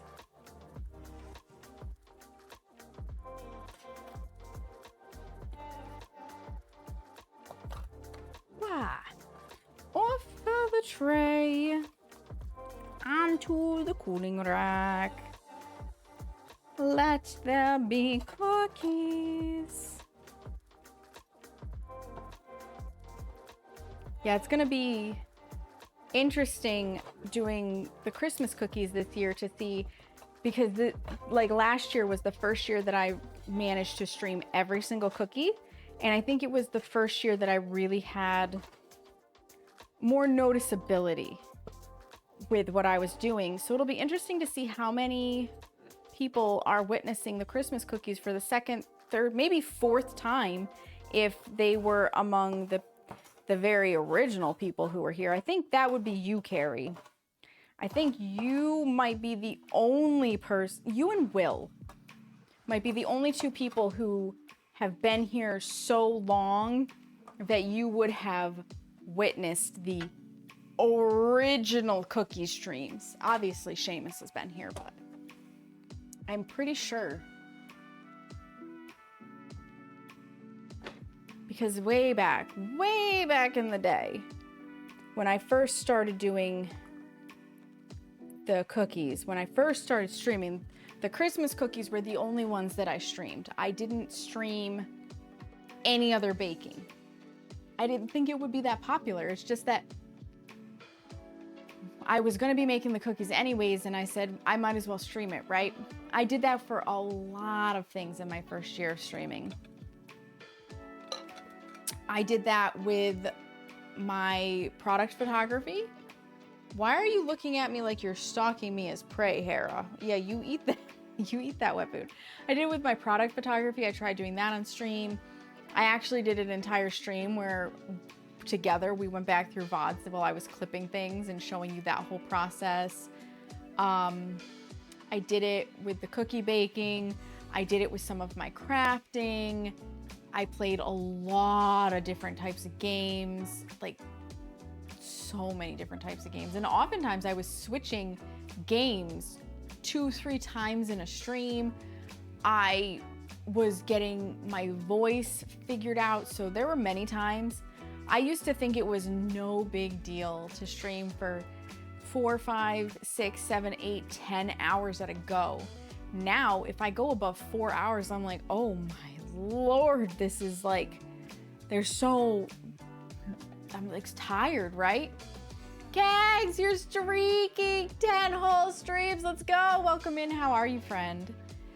So I've learned so much, but back in the beginning, I didn't have my voice figured out, and I literally was under the assumption that you got on Twitch and you just played your game and people came to watch you play a game.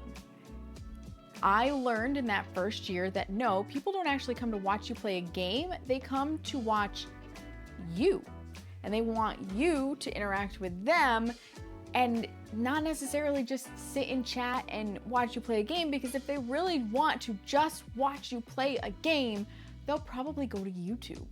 The point of Twitch and live streaming is that you get the connection with the streamer, and I had a false understanding of that. So it's very easy to sit for 10 hours and just play a game and not be entertaining.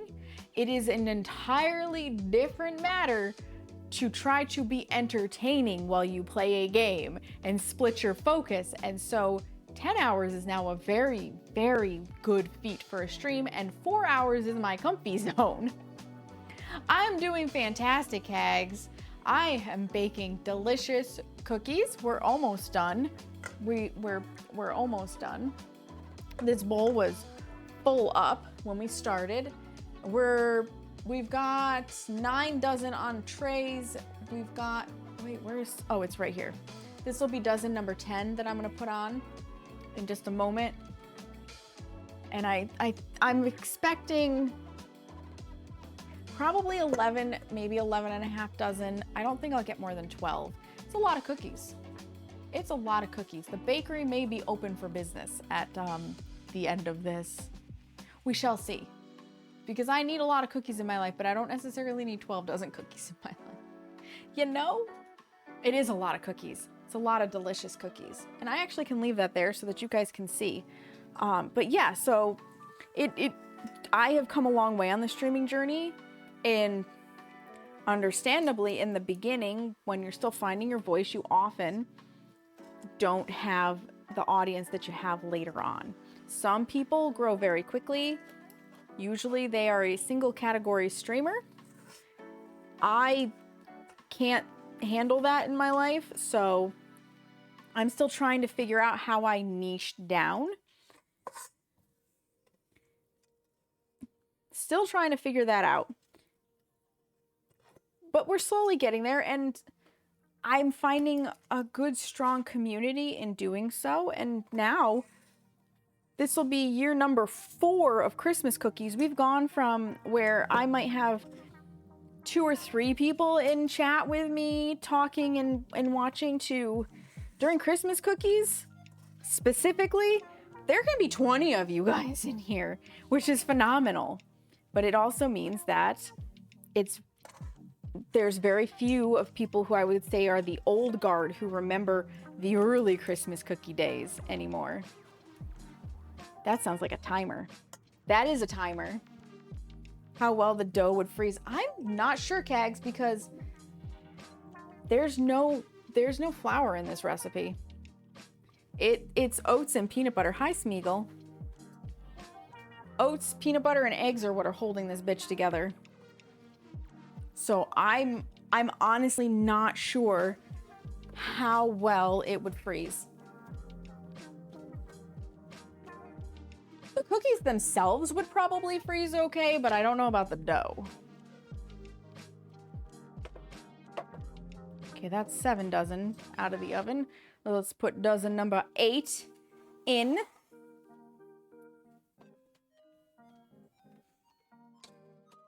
I keep looking up, by the way, at my stove clock, thinking it's gonna tell me what time it is, and it's not, because it's telling me the temperature that the oven is set to. We're doing good, Dova. We're putting dozen number 10 on the tray. It's 6:43. So it is. Which means we've been at this for around 3-ish hours. Yeah, a little over 3. Thank you, OBS, for having a running timer. That's not bad, honestly. They're not difficult cookies. And for what it's worth, Kags, this is a double batch with a smaller scoop than recommended. So these cookies are made to be large and in charge, and I went with, I'm not going to find a specialty scoop for this, so haha, smaller cookies it is. Nothing wrong with that. Yeah, we 1 to 1.5 more dozen left in this bowl. We're almost there.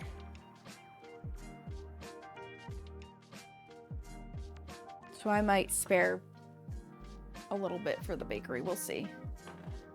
Before I offer them to people in the community, I need to see how many I'm gonna give out to people in my family. That's the real kicker. Especially when you're mostly waiting for the cooking and cooling time. Yeah, exactly. It's 11 minutes for each tray, but I do have 4 trays that I get to work with. Does this spin further? It does. It does. There we go. So that I'm not awkwardly like cut sort of in half. Actually, it's this side.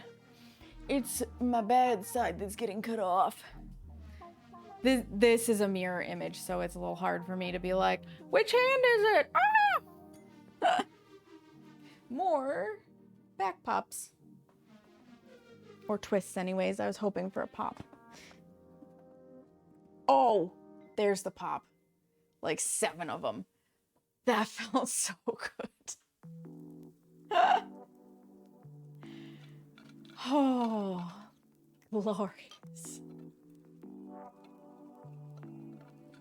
Do you ever pop your joints so good? You think you died and went to heaven? 'Cause I just did. Oh my Lord. Yeah, that's the hardest part, I think, of baking. I've got a fatigue mat. I've got comfy shoes on, but it's still a lot of standing. Typically in like one place. So when I can sit, usually during this interlude of nothing needs to come off the tray, nothing needs to be put on a tray, everything's in the oven and just hunky-dory sitting, I also put my ass in a chair. Smart. It's called being intelligent. Ish. The real intelligent thing would have been to not do a double batch for the very first time of going at this, but you know, c'est la vie, live and learn. I will make note, by the way, in the Discord, in the recipe in the Discord, the size scoop I use, which is a number 40. And I say that because you can buy the same size scoop as me knowing what number scoop I used. Doesn't matter if it's Pampered Chef or Wilton Baking or, I don't know, Bobby Joe's Baking Emporium cookery utensils, the numbers are universal, unlike women's pant sizes.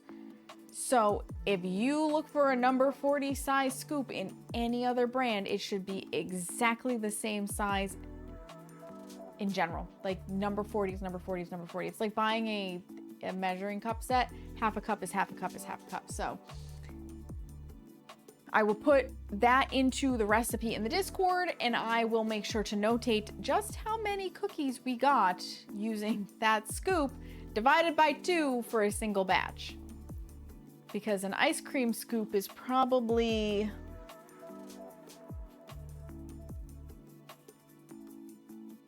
two more, like 3 of these combined, I'm guessing. At least 2 of them.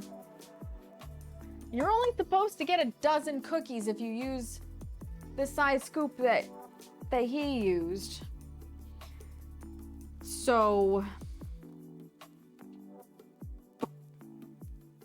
yeah. For those who weren't here at the beginning, by the way, that's what we're working with.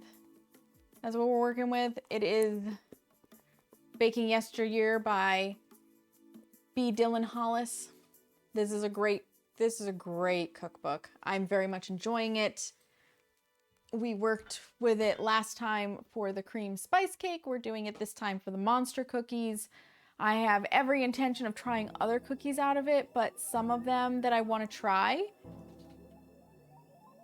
they're like 3 ingredients. There literally isn't enough substance in them for me to justify streaming the whole of them. So I either need to plan a day where we make a whole bunch of those kind of like quick recipes, or I'm just going to do it on my own and not worry about streaming those particular recipes, which is probably what's going to happen. The latter, not the former, since it's far easier. I'm learning as we go to just do one recipe to a stream. Wonder what a layer cake, only the layers being cookie, would be like. So you wouldn't be able to easily cook one giant cookie to be a cake layer. Reason being, it'd be very heavy and you wouldn't be able to put frosting between it that would stabilize and hold it. That being said, you could make mini tiered cakes by stacking actual cookies, like regular size cookies with frosting in between, and then covering them in frosting and letting people cut them and eat them. Probably it would be delicious. The only other way I've seen it done is an icebox cake that my mother would make for Easter. And I don't even know if you can get the wafer cookies anymore. She used Famous Amos's chocolate wafer cookies. And the nightmare was finding a sleeve of these cookies that wasn't half smashed because they were very delicate and obviously not handled very nicely.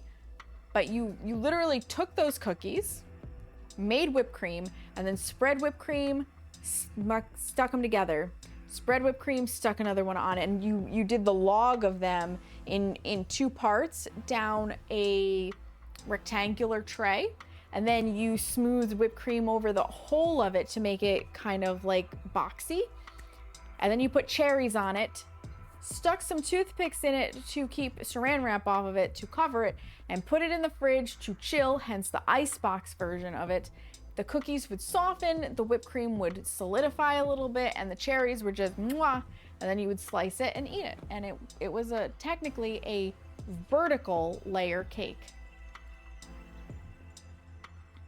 What could you put between the layers of cookies? Usually frosting. Depending on the cookie, would depend on what frosting would taste good. It's time to take some cookies off of the tray, speaking of. We got 2.5 minutes on the clock for the ones in the oven. So let's get this tray done, shall we? From this side. Look.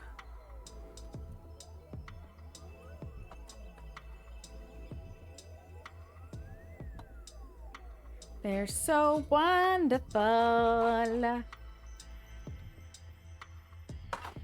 very pleased with these cookies.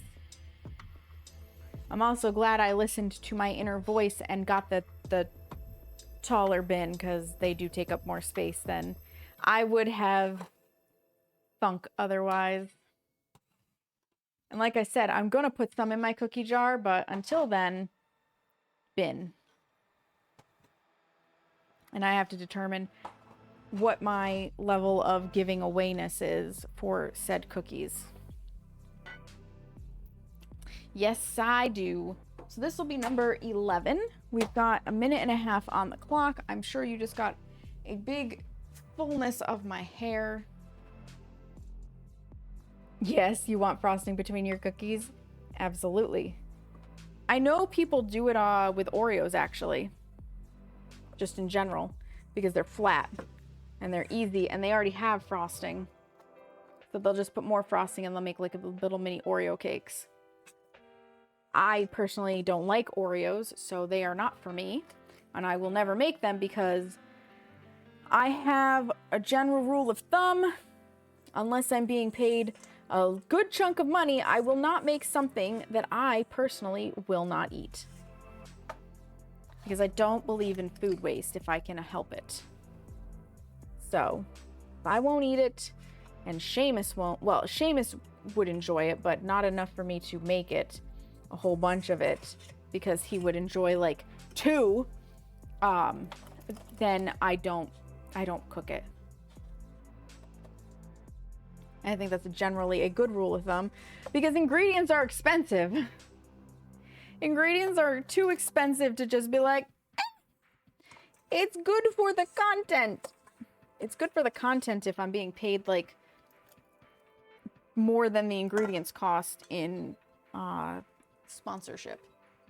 Okay, I hear you. We'll go get the cookies out of the oven. So someday, if I become a big, strong streamer that has hundreds and hundreds of viewers, and said hundreds and hundreds of viewers that are giving me enough in ad revenue to justify the cost, want to see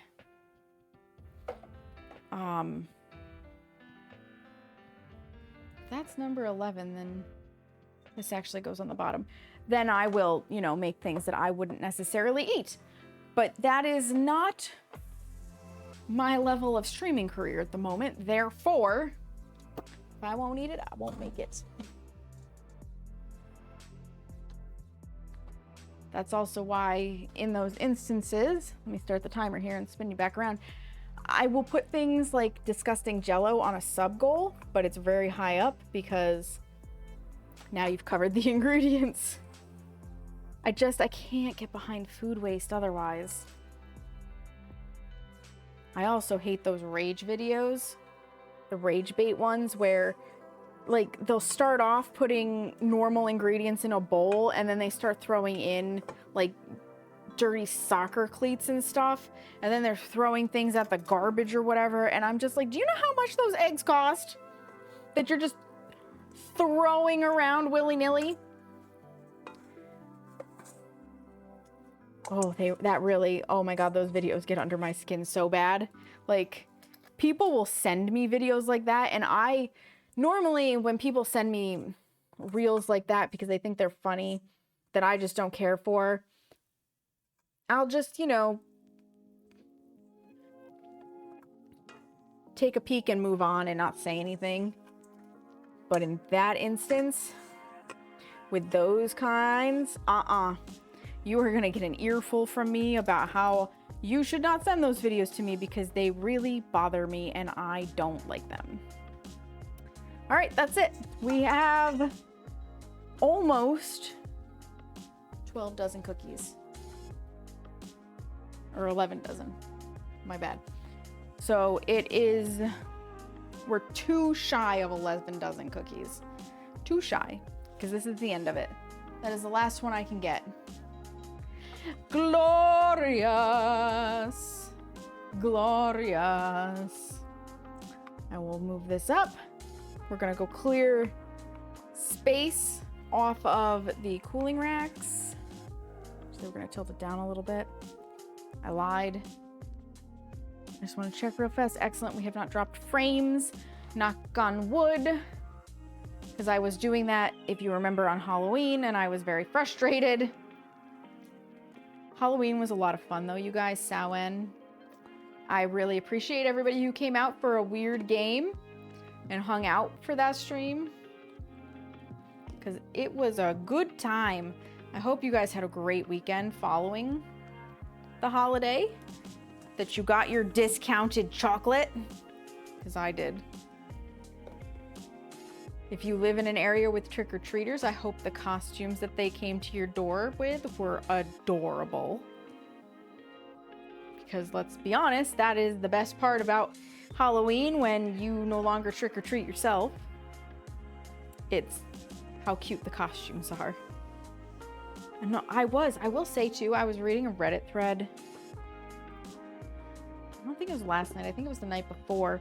But basically it was in the No Stupid Questions subreddit, and somebody asked if a 30-year-old person came to your door to trick or treat, would you give them candy?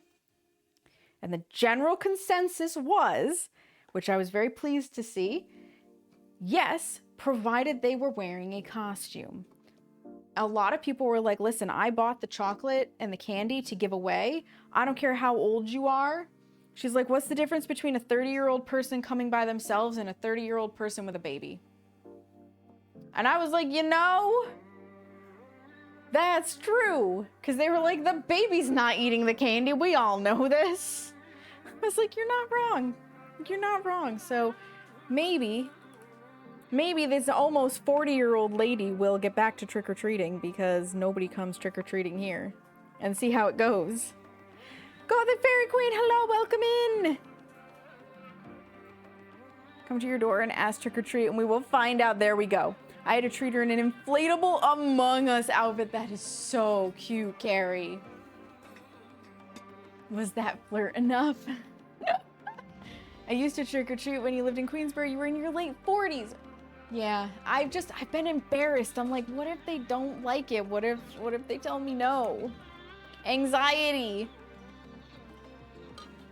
But I miss trick-or-treating. I loved going trick-or-treating. I thought it was the tits. It is the tits. Trick-or-treating is fun. I love going door to door.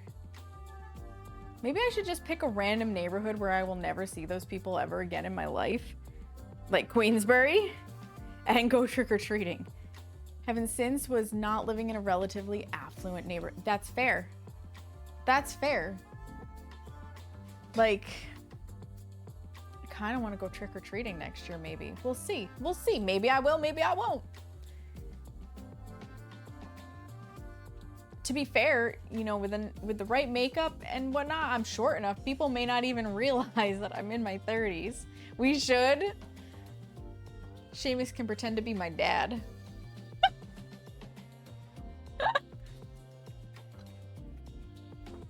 Go to a high-end neighborhood? Yeah. I mean, it's totally doable. We've got some around here. Spat out your drink. It can be Hagrid and Hermione.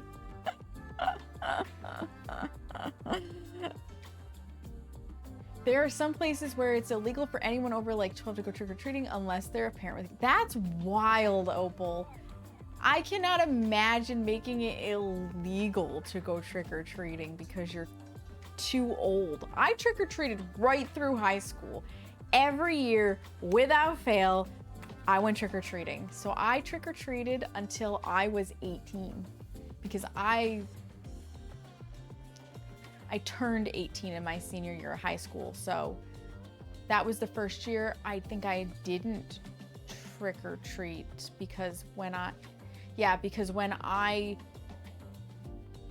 turned 18, that following year I was in Massachusetts for school, and so that was the first year that I bought candy and gave it to trick-or-treaters, which was a lot of fun.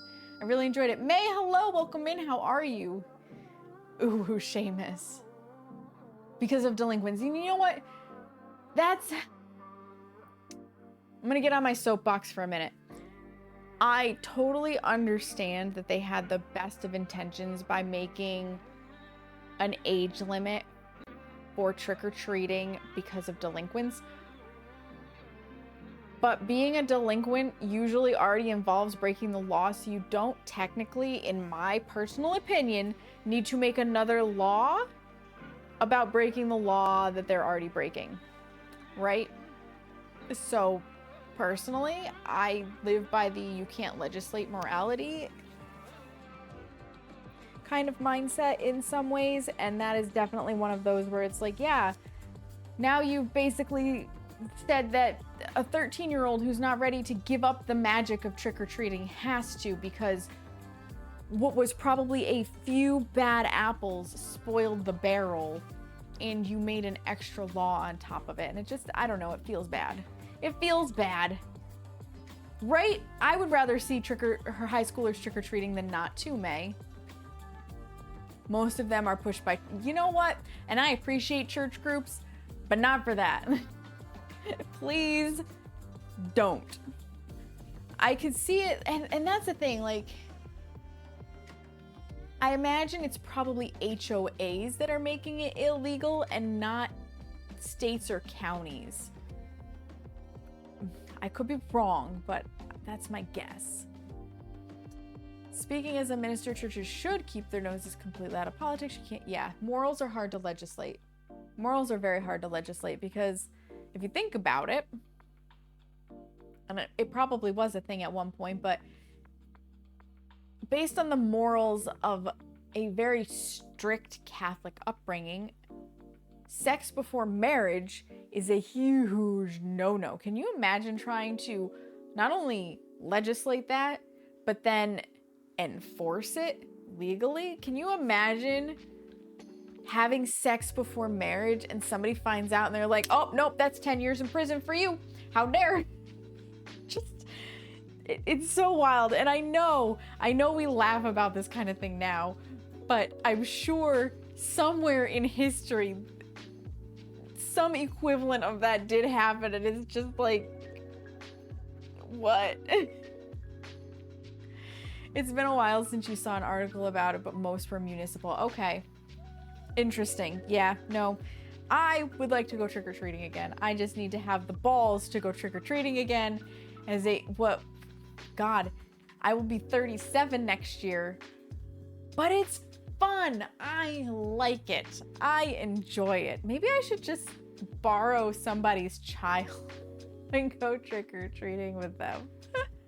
And in the South, I can see it in the South. Until the 1960s, there were still laws in the books that made anything other than vanilla missionary illegal under Sodom. That's also true, Seamus. I have seen those laws, and those are the same books that contained laws such as, in several states, it is illegal to carry ice cream in your back pocket.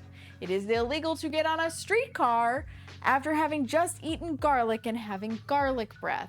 It is illegal to get a fish drunk. It is illegal to get a fish drunk and have sex with said fish.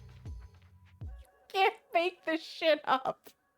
You can't make this shit up. I remember going through a list of wacky laws. It was like 100 of them, and I was like, what in the hell? What in the hell? My friend and I went in high school. We were with her younger sister, and since they lived in the... Whoops, I scrolled up. They lived in the country. I was the one who knew the neighborhood. Ah, there you go, Carrie. Most of the time, said types of lawmakers would rely on the public to police one another. The group shame is a very powerful motivator or deterrent. The ice cream one is supposedly because people used it to lure horses so they could steal them. Oh my God, Opal, that is insane. Crazy guy, hello, welcome in. It's time to take another tray out of ye old oven. I love wild laws. There is actually a law, I think it's still on the New York books, that you cannot take a cow upstairs. And this one is based in science because, as it turns out, cows can walk upstairs and they cannot walk down them. So you could get the cow upstairs, you couldn't get it back down. So there's a law about that. I think it was in Florida I read that it's illegal to tie your pet giraffe to a lamppost. I don't know who's got the pet giraffes, but like, no tying them to the lamppost, friends. That's a no-no. Like, just the most bizarre things. I know it's a law on Alaskan books, and I want to know who this law was written because of, that it is illegal. It is illegal to shoot a moose from a helicopter or an airplane. And I am like, wait, what? Who's hunting moose from the sky? I must know. Oh my God, and these are the things that stick with you, right? I haven't looked at this list in over 20 years, I think, at this point. Close to. And I still have some of these very strongly memorized because they were so funny and out there. I can't believe the ice cream one, though, is for horse thievery. That's hysterical. And it makes me wonder, too, what laws we have on our books right now that in 50 or 60 years, people are going to look back at and be like, really? Really? Who put this one into law? Who wrote this one? Okay, this tray is done. So we're gonna... You know what? Actually, I can sit over on the island. I can sit on the island to wait. I know it's very, very, very close-up look of my face. We'll move this back over here. Welcome in, Tuscan Tamale Company. How are you?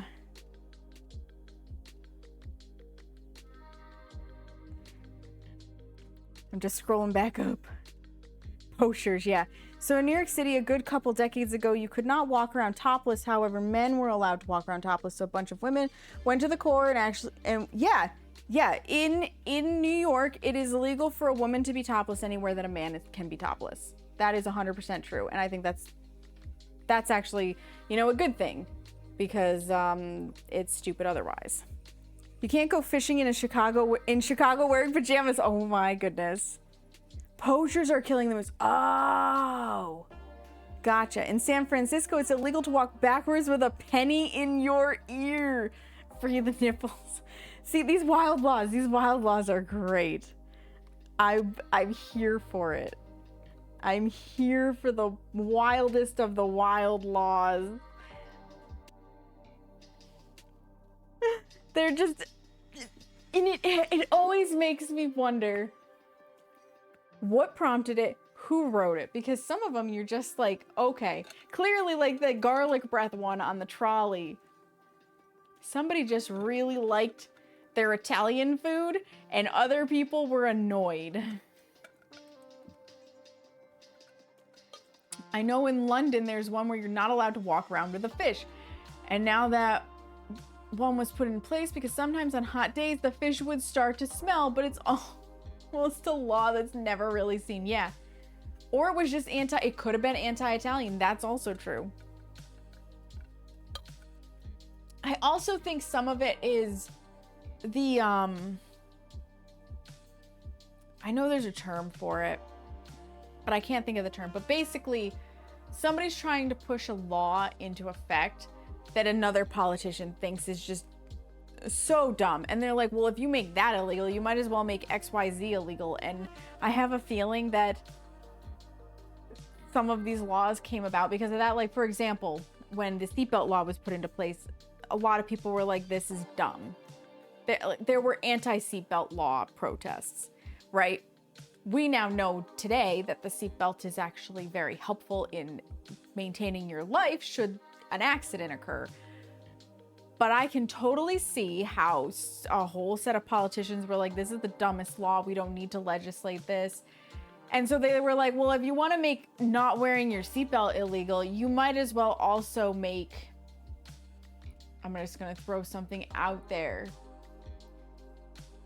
carrying your shopping bag upside down in an alley illegal as well. And they added it in, and then the law passed, and now both of them are on the books. I remember the seatbelt law. My mom always said that people who refuse to wear seatbelts are just thinning the herd. And that's also true, Opal. My mom fully admitted to me, despite the fact that she made us wear our helmets, she fully admitted that she rode with the Hells Angels of all bikers in anti-helmet law protests. She was dating one of them, I guess. But she did. She rode in those protests because she was among those who was like, it's just a brain bucket, was what she always told me. If you hit hard enough that you need a helmet, she's like, it's just a brain bucket. We have better science now to say otherwise, but that was how she felt about it. And she rode in the anti-helmet protest. It's wild. In Connecticut, a married couple cannot kiss in public on a Sunday. That sounds like a blue law. We still have blue laws that are followed in New York. Like, I know in New York on Sunday, it is, you cannot purchase alcohol before noon.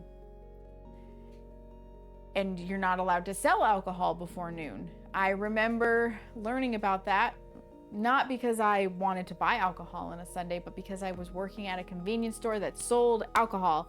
And I had to learn that on Sunday, when the local lushes came in to get their alcohol, you had to make them wait until noon to actually sell it to them.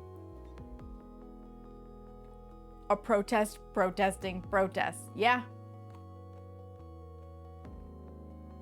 Yep. That, I can see that happening. I can totally see that happening. Thank you also for the follow. I can't hear my alerts very well, but I see it now up in my who's even what's it? Activity log. I always focus chat first and activity log second. We've got cookies to take off of the tray. More cookies. Do. Trying to think of what other crazy laws I can remember.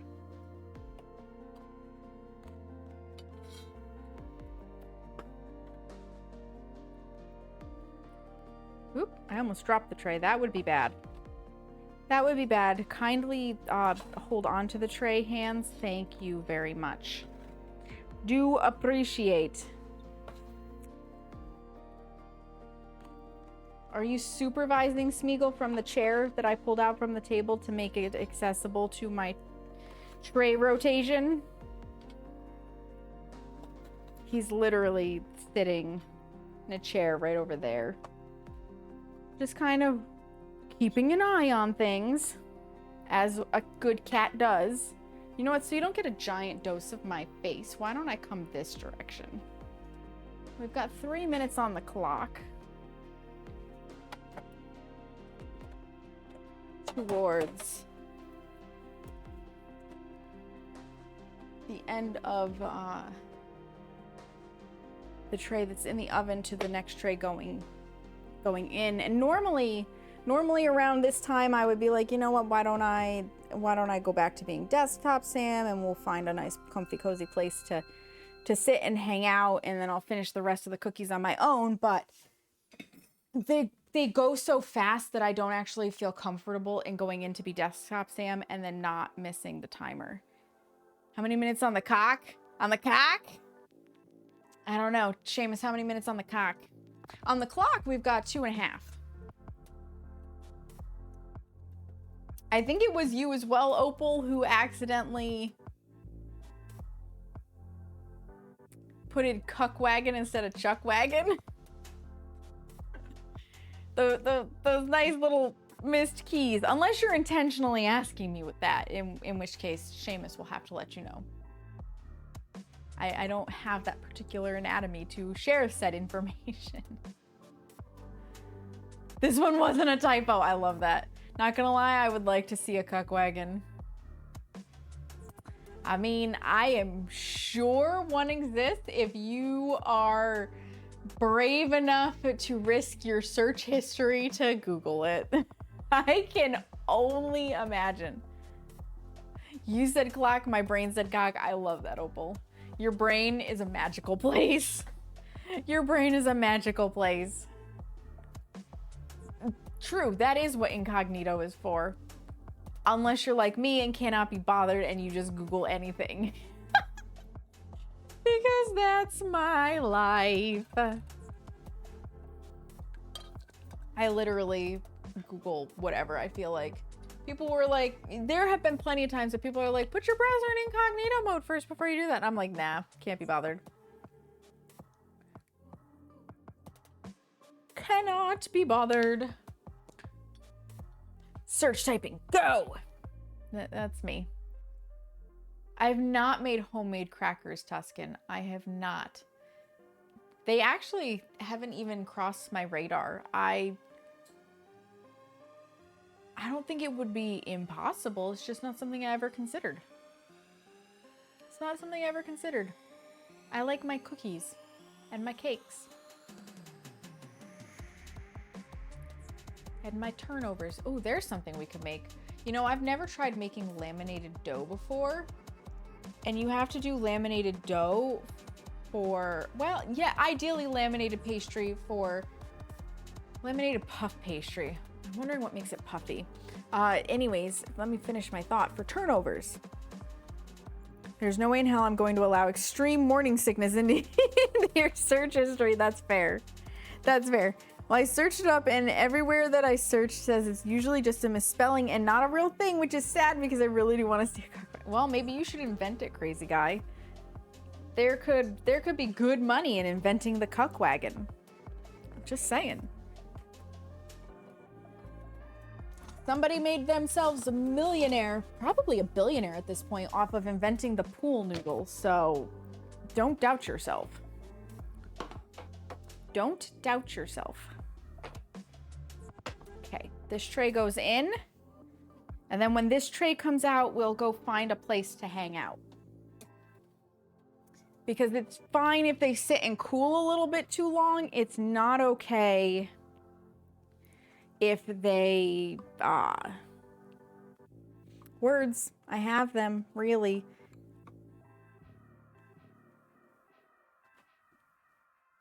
If they overcook. My brain is misfiring. My mother-in-law just brought me homemade gluten-free chicken noodle soup because you're sick. Oh, that's so nice of her. I'm sorry to hear you're sick, May. I hope you feel better soon. That's no fun. A story about a man who joins wagon trains on the Oregon Trail just so he can cuck everyone there. Oh my God. Twitch thought that was disrespectful. I'm sure Twitch did. I'm sure Twitch did. It probably was like, are you sure you want to send this? Listen, I'm telling you right now, I will be sending that idea to Case. I'll be like, Case, I need you to get yourself an alternate pen name and write this, please. Because you know, as soon as I send that to Case, they're gonna be like, the ideas are gonna start churning. Just take a screenshot. I should.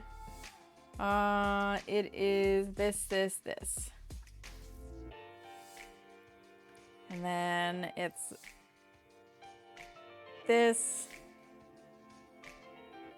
And a little bit of a save. It even saves it on my proper computer. Let's go. I love Chrome Remote Desktop. There, screenshot saved. I will. I'm gonna send it to Case, and I'm gonna be like, your next story idea under a pseudonym. That's the word, a pseudonym, because I know Anne Rice had a second pen name for her very lustful, smutty stories. I'm pretty sure she's the one who wrote the XXX rating Sleeping Beauty that I found in the box of books in the basement when I was looking for more stuff to read of my dad's books. And I brought it up and I was like, can I read this trilogy for Sleeping Beauty? And he was like, absolutely not.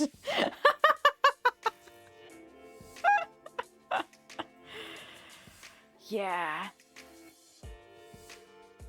The trilogy? More Lurking Suspenders? A-okay. I haven't gotten that from my dad.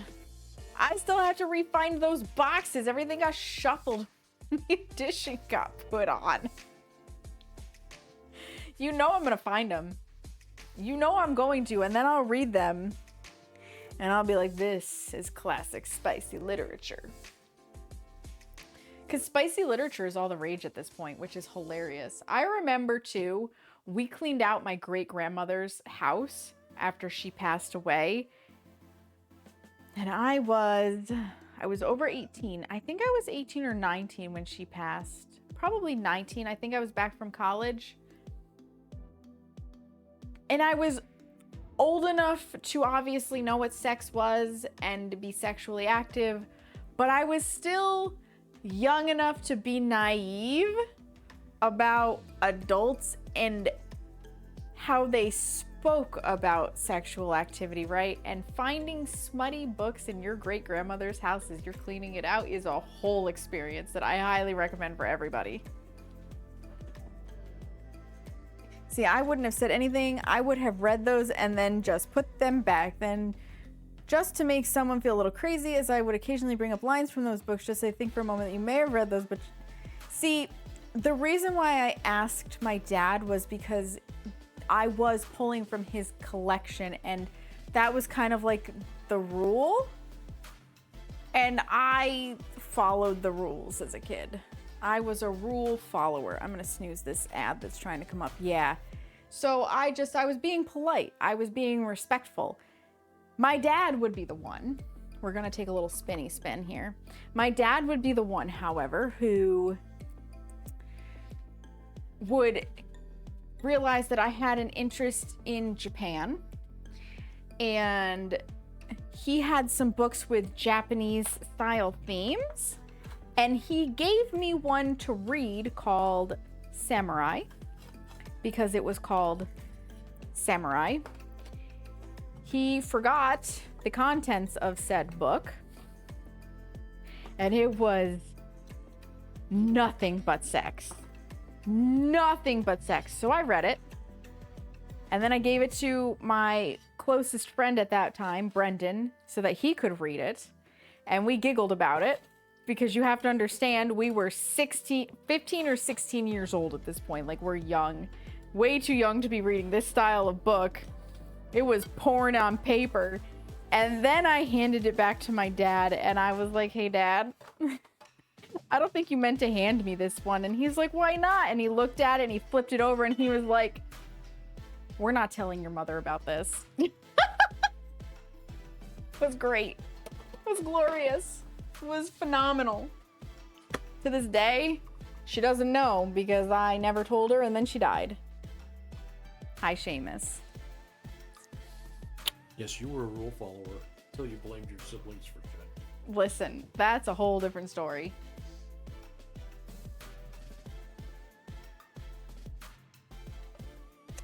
For the most part, I did follow the rules, at least the ones that really needed to be followed. All the other ones, I was a little shit. Probably if I ever saw my teenage self, my first instinct would be to slap the living shit out of them, right? You were obnoxious as a teenager is what you're saying. Aw, thank you, Batwoman. We try. We try. We got 4.5 minutes on the clock. My ads are gonna get snoozed again, I can tell you that. Because we got 6 minutes. I'm just gonna hit the next snooze now. Now we've got 11 minutes before ads come. I'm his salvation. He's discrediting himself, and we're going to pause raids for an hour because, as many of you know, I don't like getting raided only to be like, sorry, but I'm actually taking you somewhere else. I feel bad. I feel bad doing that, so we'll just pause them. We'll not lean on the hot tray. And we'll make sure that the hot tray is not close to the cords. Not so obnoxious as a little troublemaker, don't get me wrong. Seamus. There were some obnoxious things that you did, but you feel you needed guidance, and unfortunately, you had none. Yeah, guidance is important. A lot of parents make the mistake of trying to be, hi, L&D, how are you? They try to be their kid's friend before their parent, and they don't set boundaries, and the reality is kids thrive with boundaries because boundaries are guidance. So you need structure. Yeah, you needed structure, exactly. But also someone needed to slap the living shit out of you. How are you, L&D? I hope you're doing well. You're catching us at the end. You just finished dinner. What was for dinner? What delicious thing did you and or spouse make? Because you post some very enticing food pictures, let me tell you what. 2 minutes, 40 seconds on the clock. We're almost ready to get the last of the cookies out. Actually, well, I can move them off of the tray after. I don't have to do that right now. We can continue to chitty chat. We can continue to chitty chat. You guys, L&D's stream is where I have been lurking a lot in the mornings. I'm just saying, like, if you need that morning lurk and you're East Coast, 10 out of 10. I do not condone the slapping of children. Yeah, I had a feeling, crazy guy. It's almost necessary in case of things you did in the past. You wish someone slapped you and made you realize what you're doing was wrong. Yeah, I understand that sentiment, crazy guy. We had scalloped root vegetables and cod steamed with lemon slices, capers, and parsley. The fact that it came from your garden is just phenomenal. I would try that. I've never had capers before. I know of them because I used to put them on bagels for people who are getting lox, which is salmon for anybody who doesn't know. But I would try it. I would try that. I'm definitely a picky eater, but I would try that. That sounds good. You love capers? What do they taste like if you had to compare them to something? Oh my God, that hip is going to be the death of me. My right hip is being a problem. 1 minute 15. Because since I've never eaten capers, I have no idea what they taste like, but they look. They look like problematic peas. That's about the best way I can describe them, and I love peas, but not if they're a problem, right? Salty, briny, and a little sour. Okay, interesting. I would try them. I may not love them. I'm not big on sour, but I like citrus, if that makes sense. And I'm not big on salty, but I like it with things. Like, for example, I love trail mix because I like that the raisins are covered in the peanut salt. It's just a thing. It's just a thing. 28 seconds! Capers taste salty, tangy, and briny with a unique floral and slightly bitter or savory undertone, often compared to a lemon-infused green olive. Okay, interesting. I've never just straight eaten a green olive. Their flavor is intense, so a small amount goes a long way, and they add a sharp, zesty, and pungent pop to dishes. The final taste can be based on whether they are packed in a salt or brine solution or a vinegar solution. Okay, interesting. So for me, capers taste salty, a little savory with almost olive oil or zesty taste. Depends on what kind of caper you get. Wow, okay. So capers are very varied. They're very varied. Spinny spin. The last of the cookies are coming out of ye old oven. There we go. We did it. We baked just too shy of 11 dozen cookies. Because why not? Why not? I really do. I have to look up whether it's butter being cold makes them spread more or butter being warm makes them spread more, because I have a feeling these were supposed to spread a lot more than they did. That's my guess. That's my guess anyways. So, not sure. Not sure. All right, you guys. It is time for me to go become Desktop Sam again. They also have a wide range of sizes. Okay, interesting. Giant size capers are different from the tiny ones. Butter being warm spreads more. That's what I thought, L&D, and I have a feeling my butter was just a little too cold still. This guy can churn through it, but I have a feeling it was a little too cold still. So, let me, the weirdest thing you've ever had with capers is the rose oil on focaccia bread topped with caper. That sounds weird. That sounds weird. It wasn't bad, but it was definitely different, and it gave the capers a more floral taste. Interesting. Okay, brief BRB screen. And I'm gonna go wander my ass back into the room with the actual desktop, and I'll meet you back there. Okay, guys? Okay? Nobody's gonna miss anything. I will see you in like less than 2 minutes.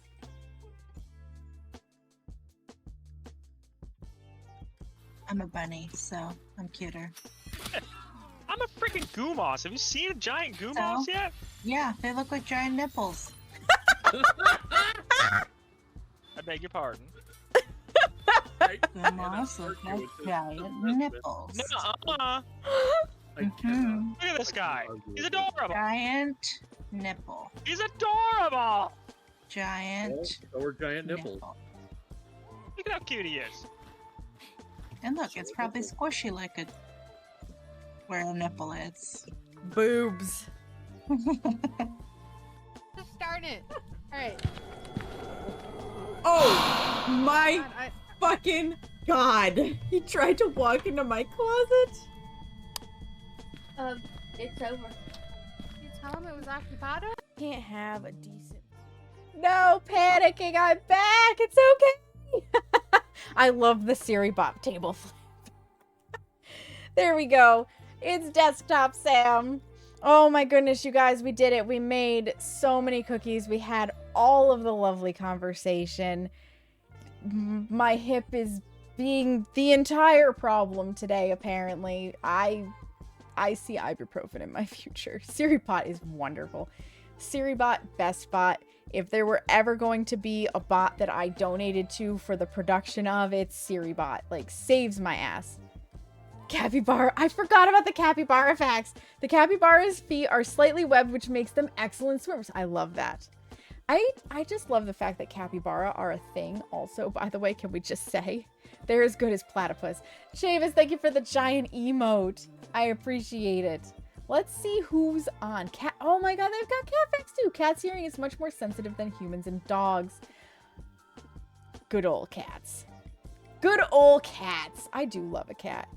Absolutely crazy guy. I'm glad that you guys love to come and hang out for the baking. If you hang out for literally less than 5 minutes, we are going to find a friend to go hang out with. I don't know if I've got anybody on who's doing the baking and stuff right now, or if I'm going to take you somewhere else. I'm just taking a quick peek on my list. Because you know what? That's always a good thing to do. You never know. You never know who's doing the stuff and the things and having a good time.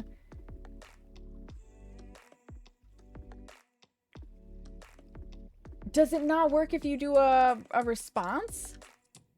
They can hear a can opener at 100 yards. That's true. The cookies look yummy, Carrie. They taste yummy. Highly recommend making it. Yeah, I'm wondering if it's because you hit reply. It's because you hit reply. The speckled elder's wintering grounds weren't discovered until 1995, when researchers followed birds marked with satellite transmitters into the Bering Sea. Once there, they found a huge number of elders gathering in the fissures on the ice. That's wild. That's wild. Holy smokes. I want to take a quick peeky poo in here. Just in case. Because it is the beginning of the month. I just want to make sure there's no upcoming events. Okay. I wanted to make sure EBGG teammates weren't doing something special before I picked. The axolotls is new. Axolotls have been studied for over 150 years, making them one of the most researched amphibians. Scientists have learned much about regeneration from studying them.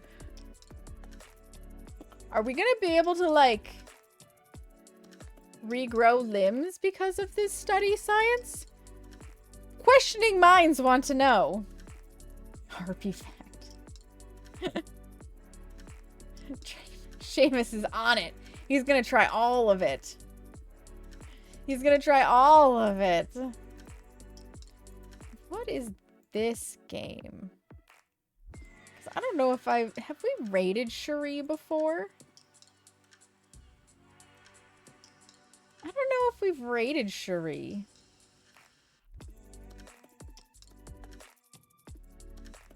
But we're gonna go say hi to Shuri. So Shuri, aka Otter Nonsense, is one of my teammates on Set the Tone. Absolutely lovely individual. Always brings a smile to my face. So I think you guys will enjoy Shuri as well. Monster Lives Matter. Those would have been great for Halloween, wouldn't they?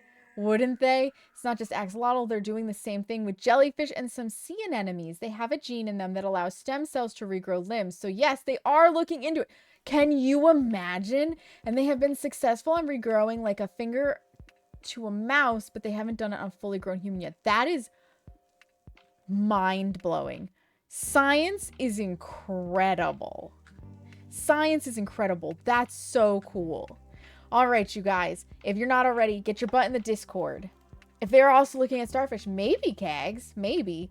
Discord is where I share all of the good information, especially, you know, like me being late because things. So get your butt in there. They've been doing a lot of stem cell research to restore hearing loss, which is also phenomenal. If you're not already, there's the socials. Plenty of good stuff. This nail art will be going up on the nail art stuff sooner rather than later. If you do join the Discord, or if you're already in there, there's now a questionnaire to be filled out so that you can pick which sections you want access to see, to be pinged from, etc., etc. So if you haven't seen that yet, definitely look into it. I will be back on Wednesday. Wednesday, there is a new Peak biome. So, we're going to be playing Peak. I can already tell you that. I can already tell you that. If you're subscribed, the first raid message with the mandalas is going to be for you. If you're not subscribed, then the second one with the hearts is your go-to. So they tested starfish, but they don't have the same thing that allows the axolotl or jellyfish to regenerate. They use something else to regenerate. So they have been studied, but as for using starfish, they haven't done anything like that, at least not that you've read. Fascinating. All right, you guys. Thank you so much for being here. Whether you lurked, chatted, followed, rated, subscribed, resubscribed, chucked biddies at this streamer, listened to me monologue, however you chose to be here. You did choose to be here, and I really appreciate you for that. I can't wait to see you on Wednesday, and in the meantime, make sure you take a moment to practice some self-care. Look yourself in the mirror and tell yourself that you love you, because you matter, friends. And I appreciate you. Have a great one. Enjoy your evenings. Let's go say hi to Shuri.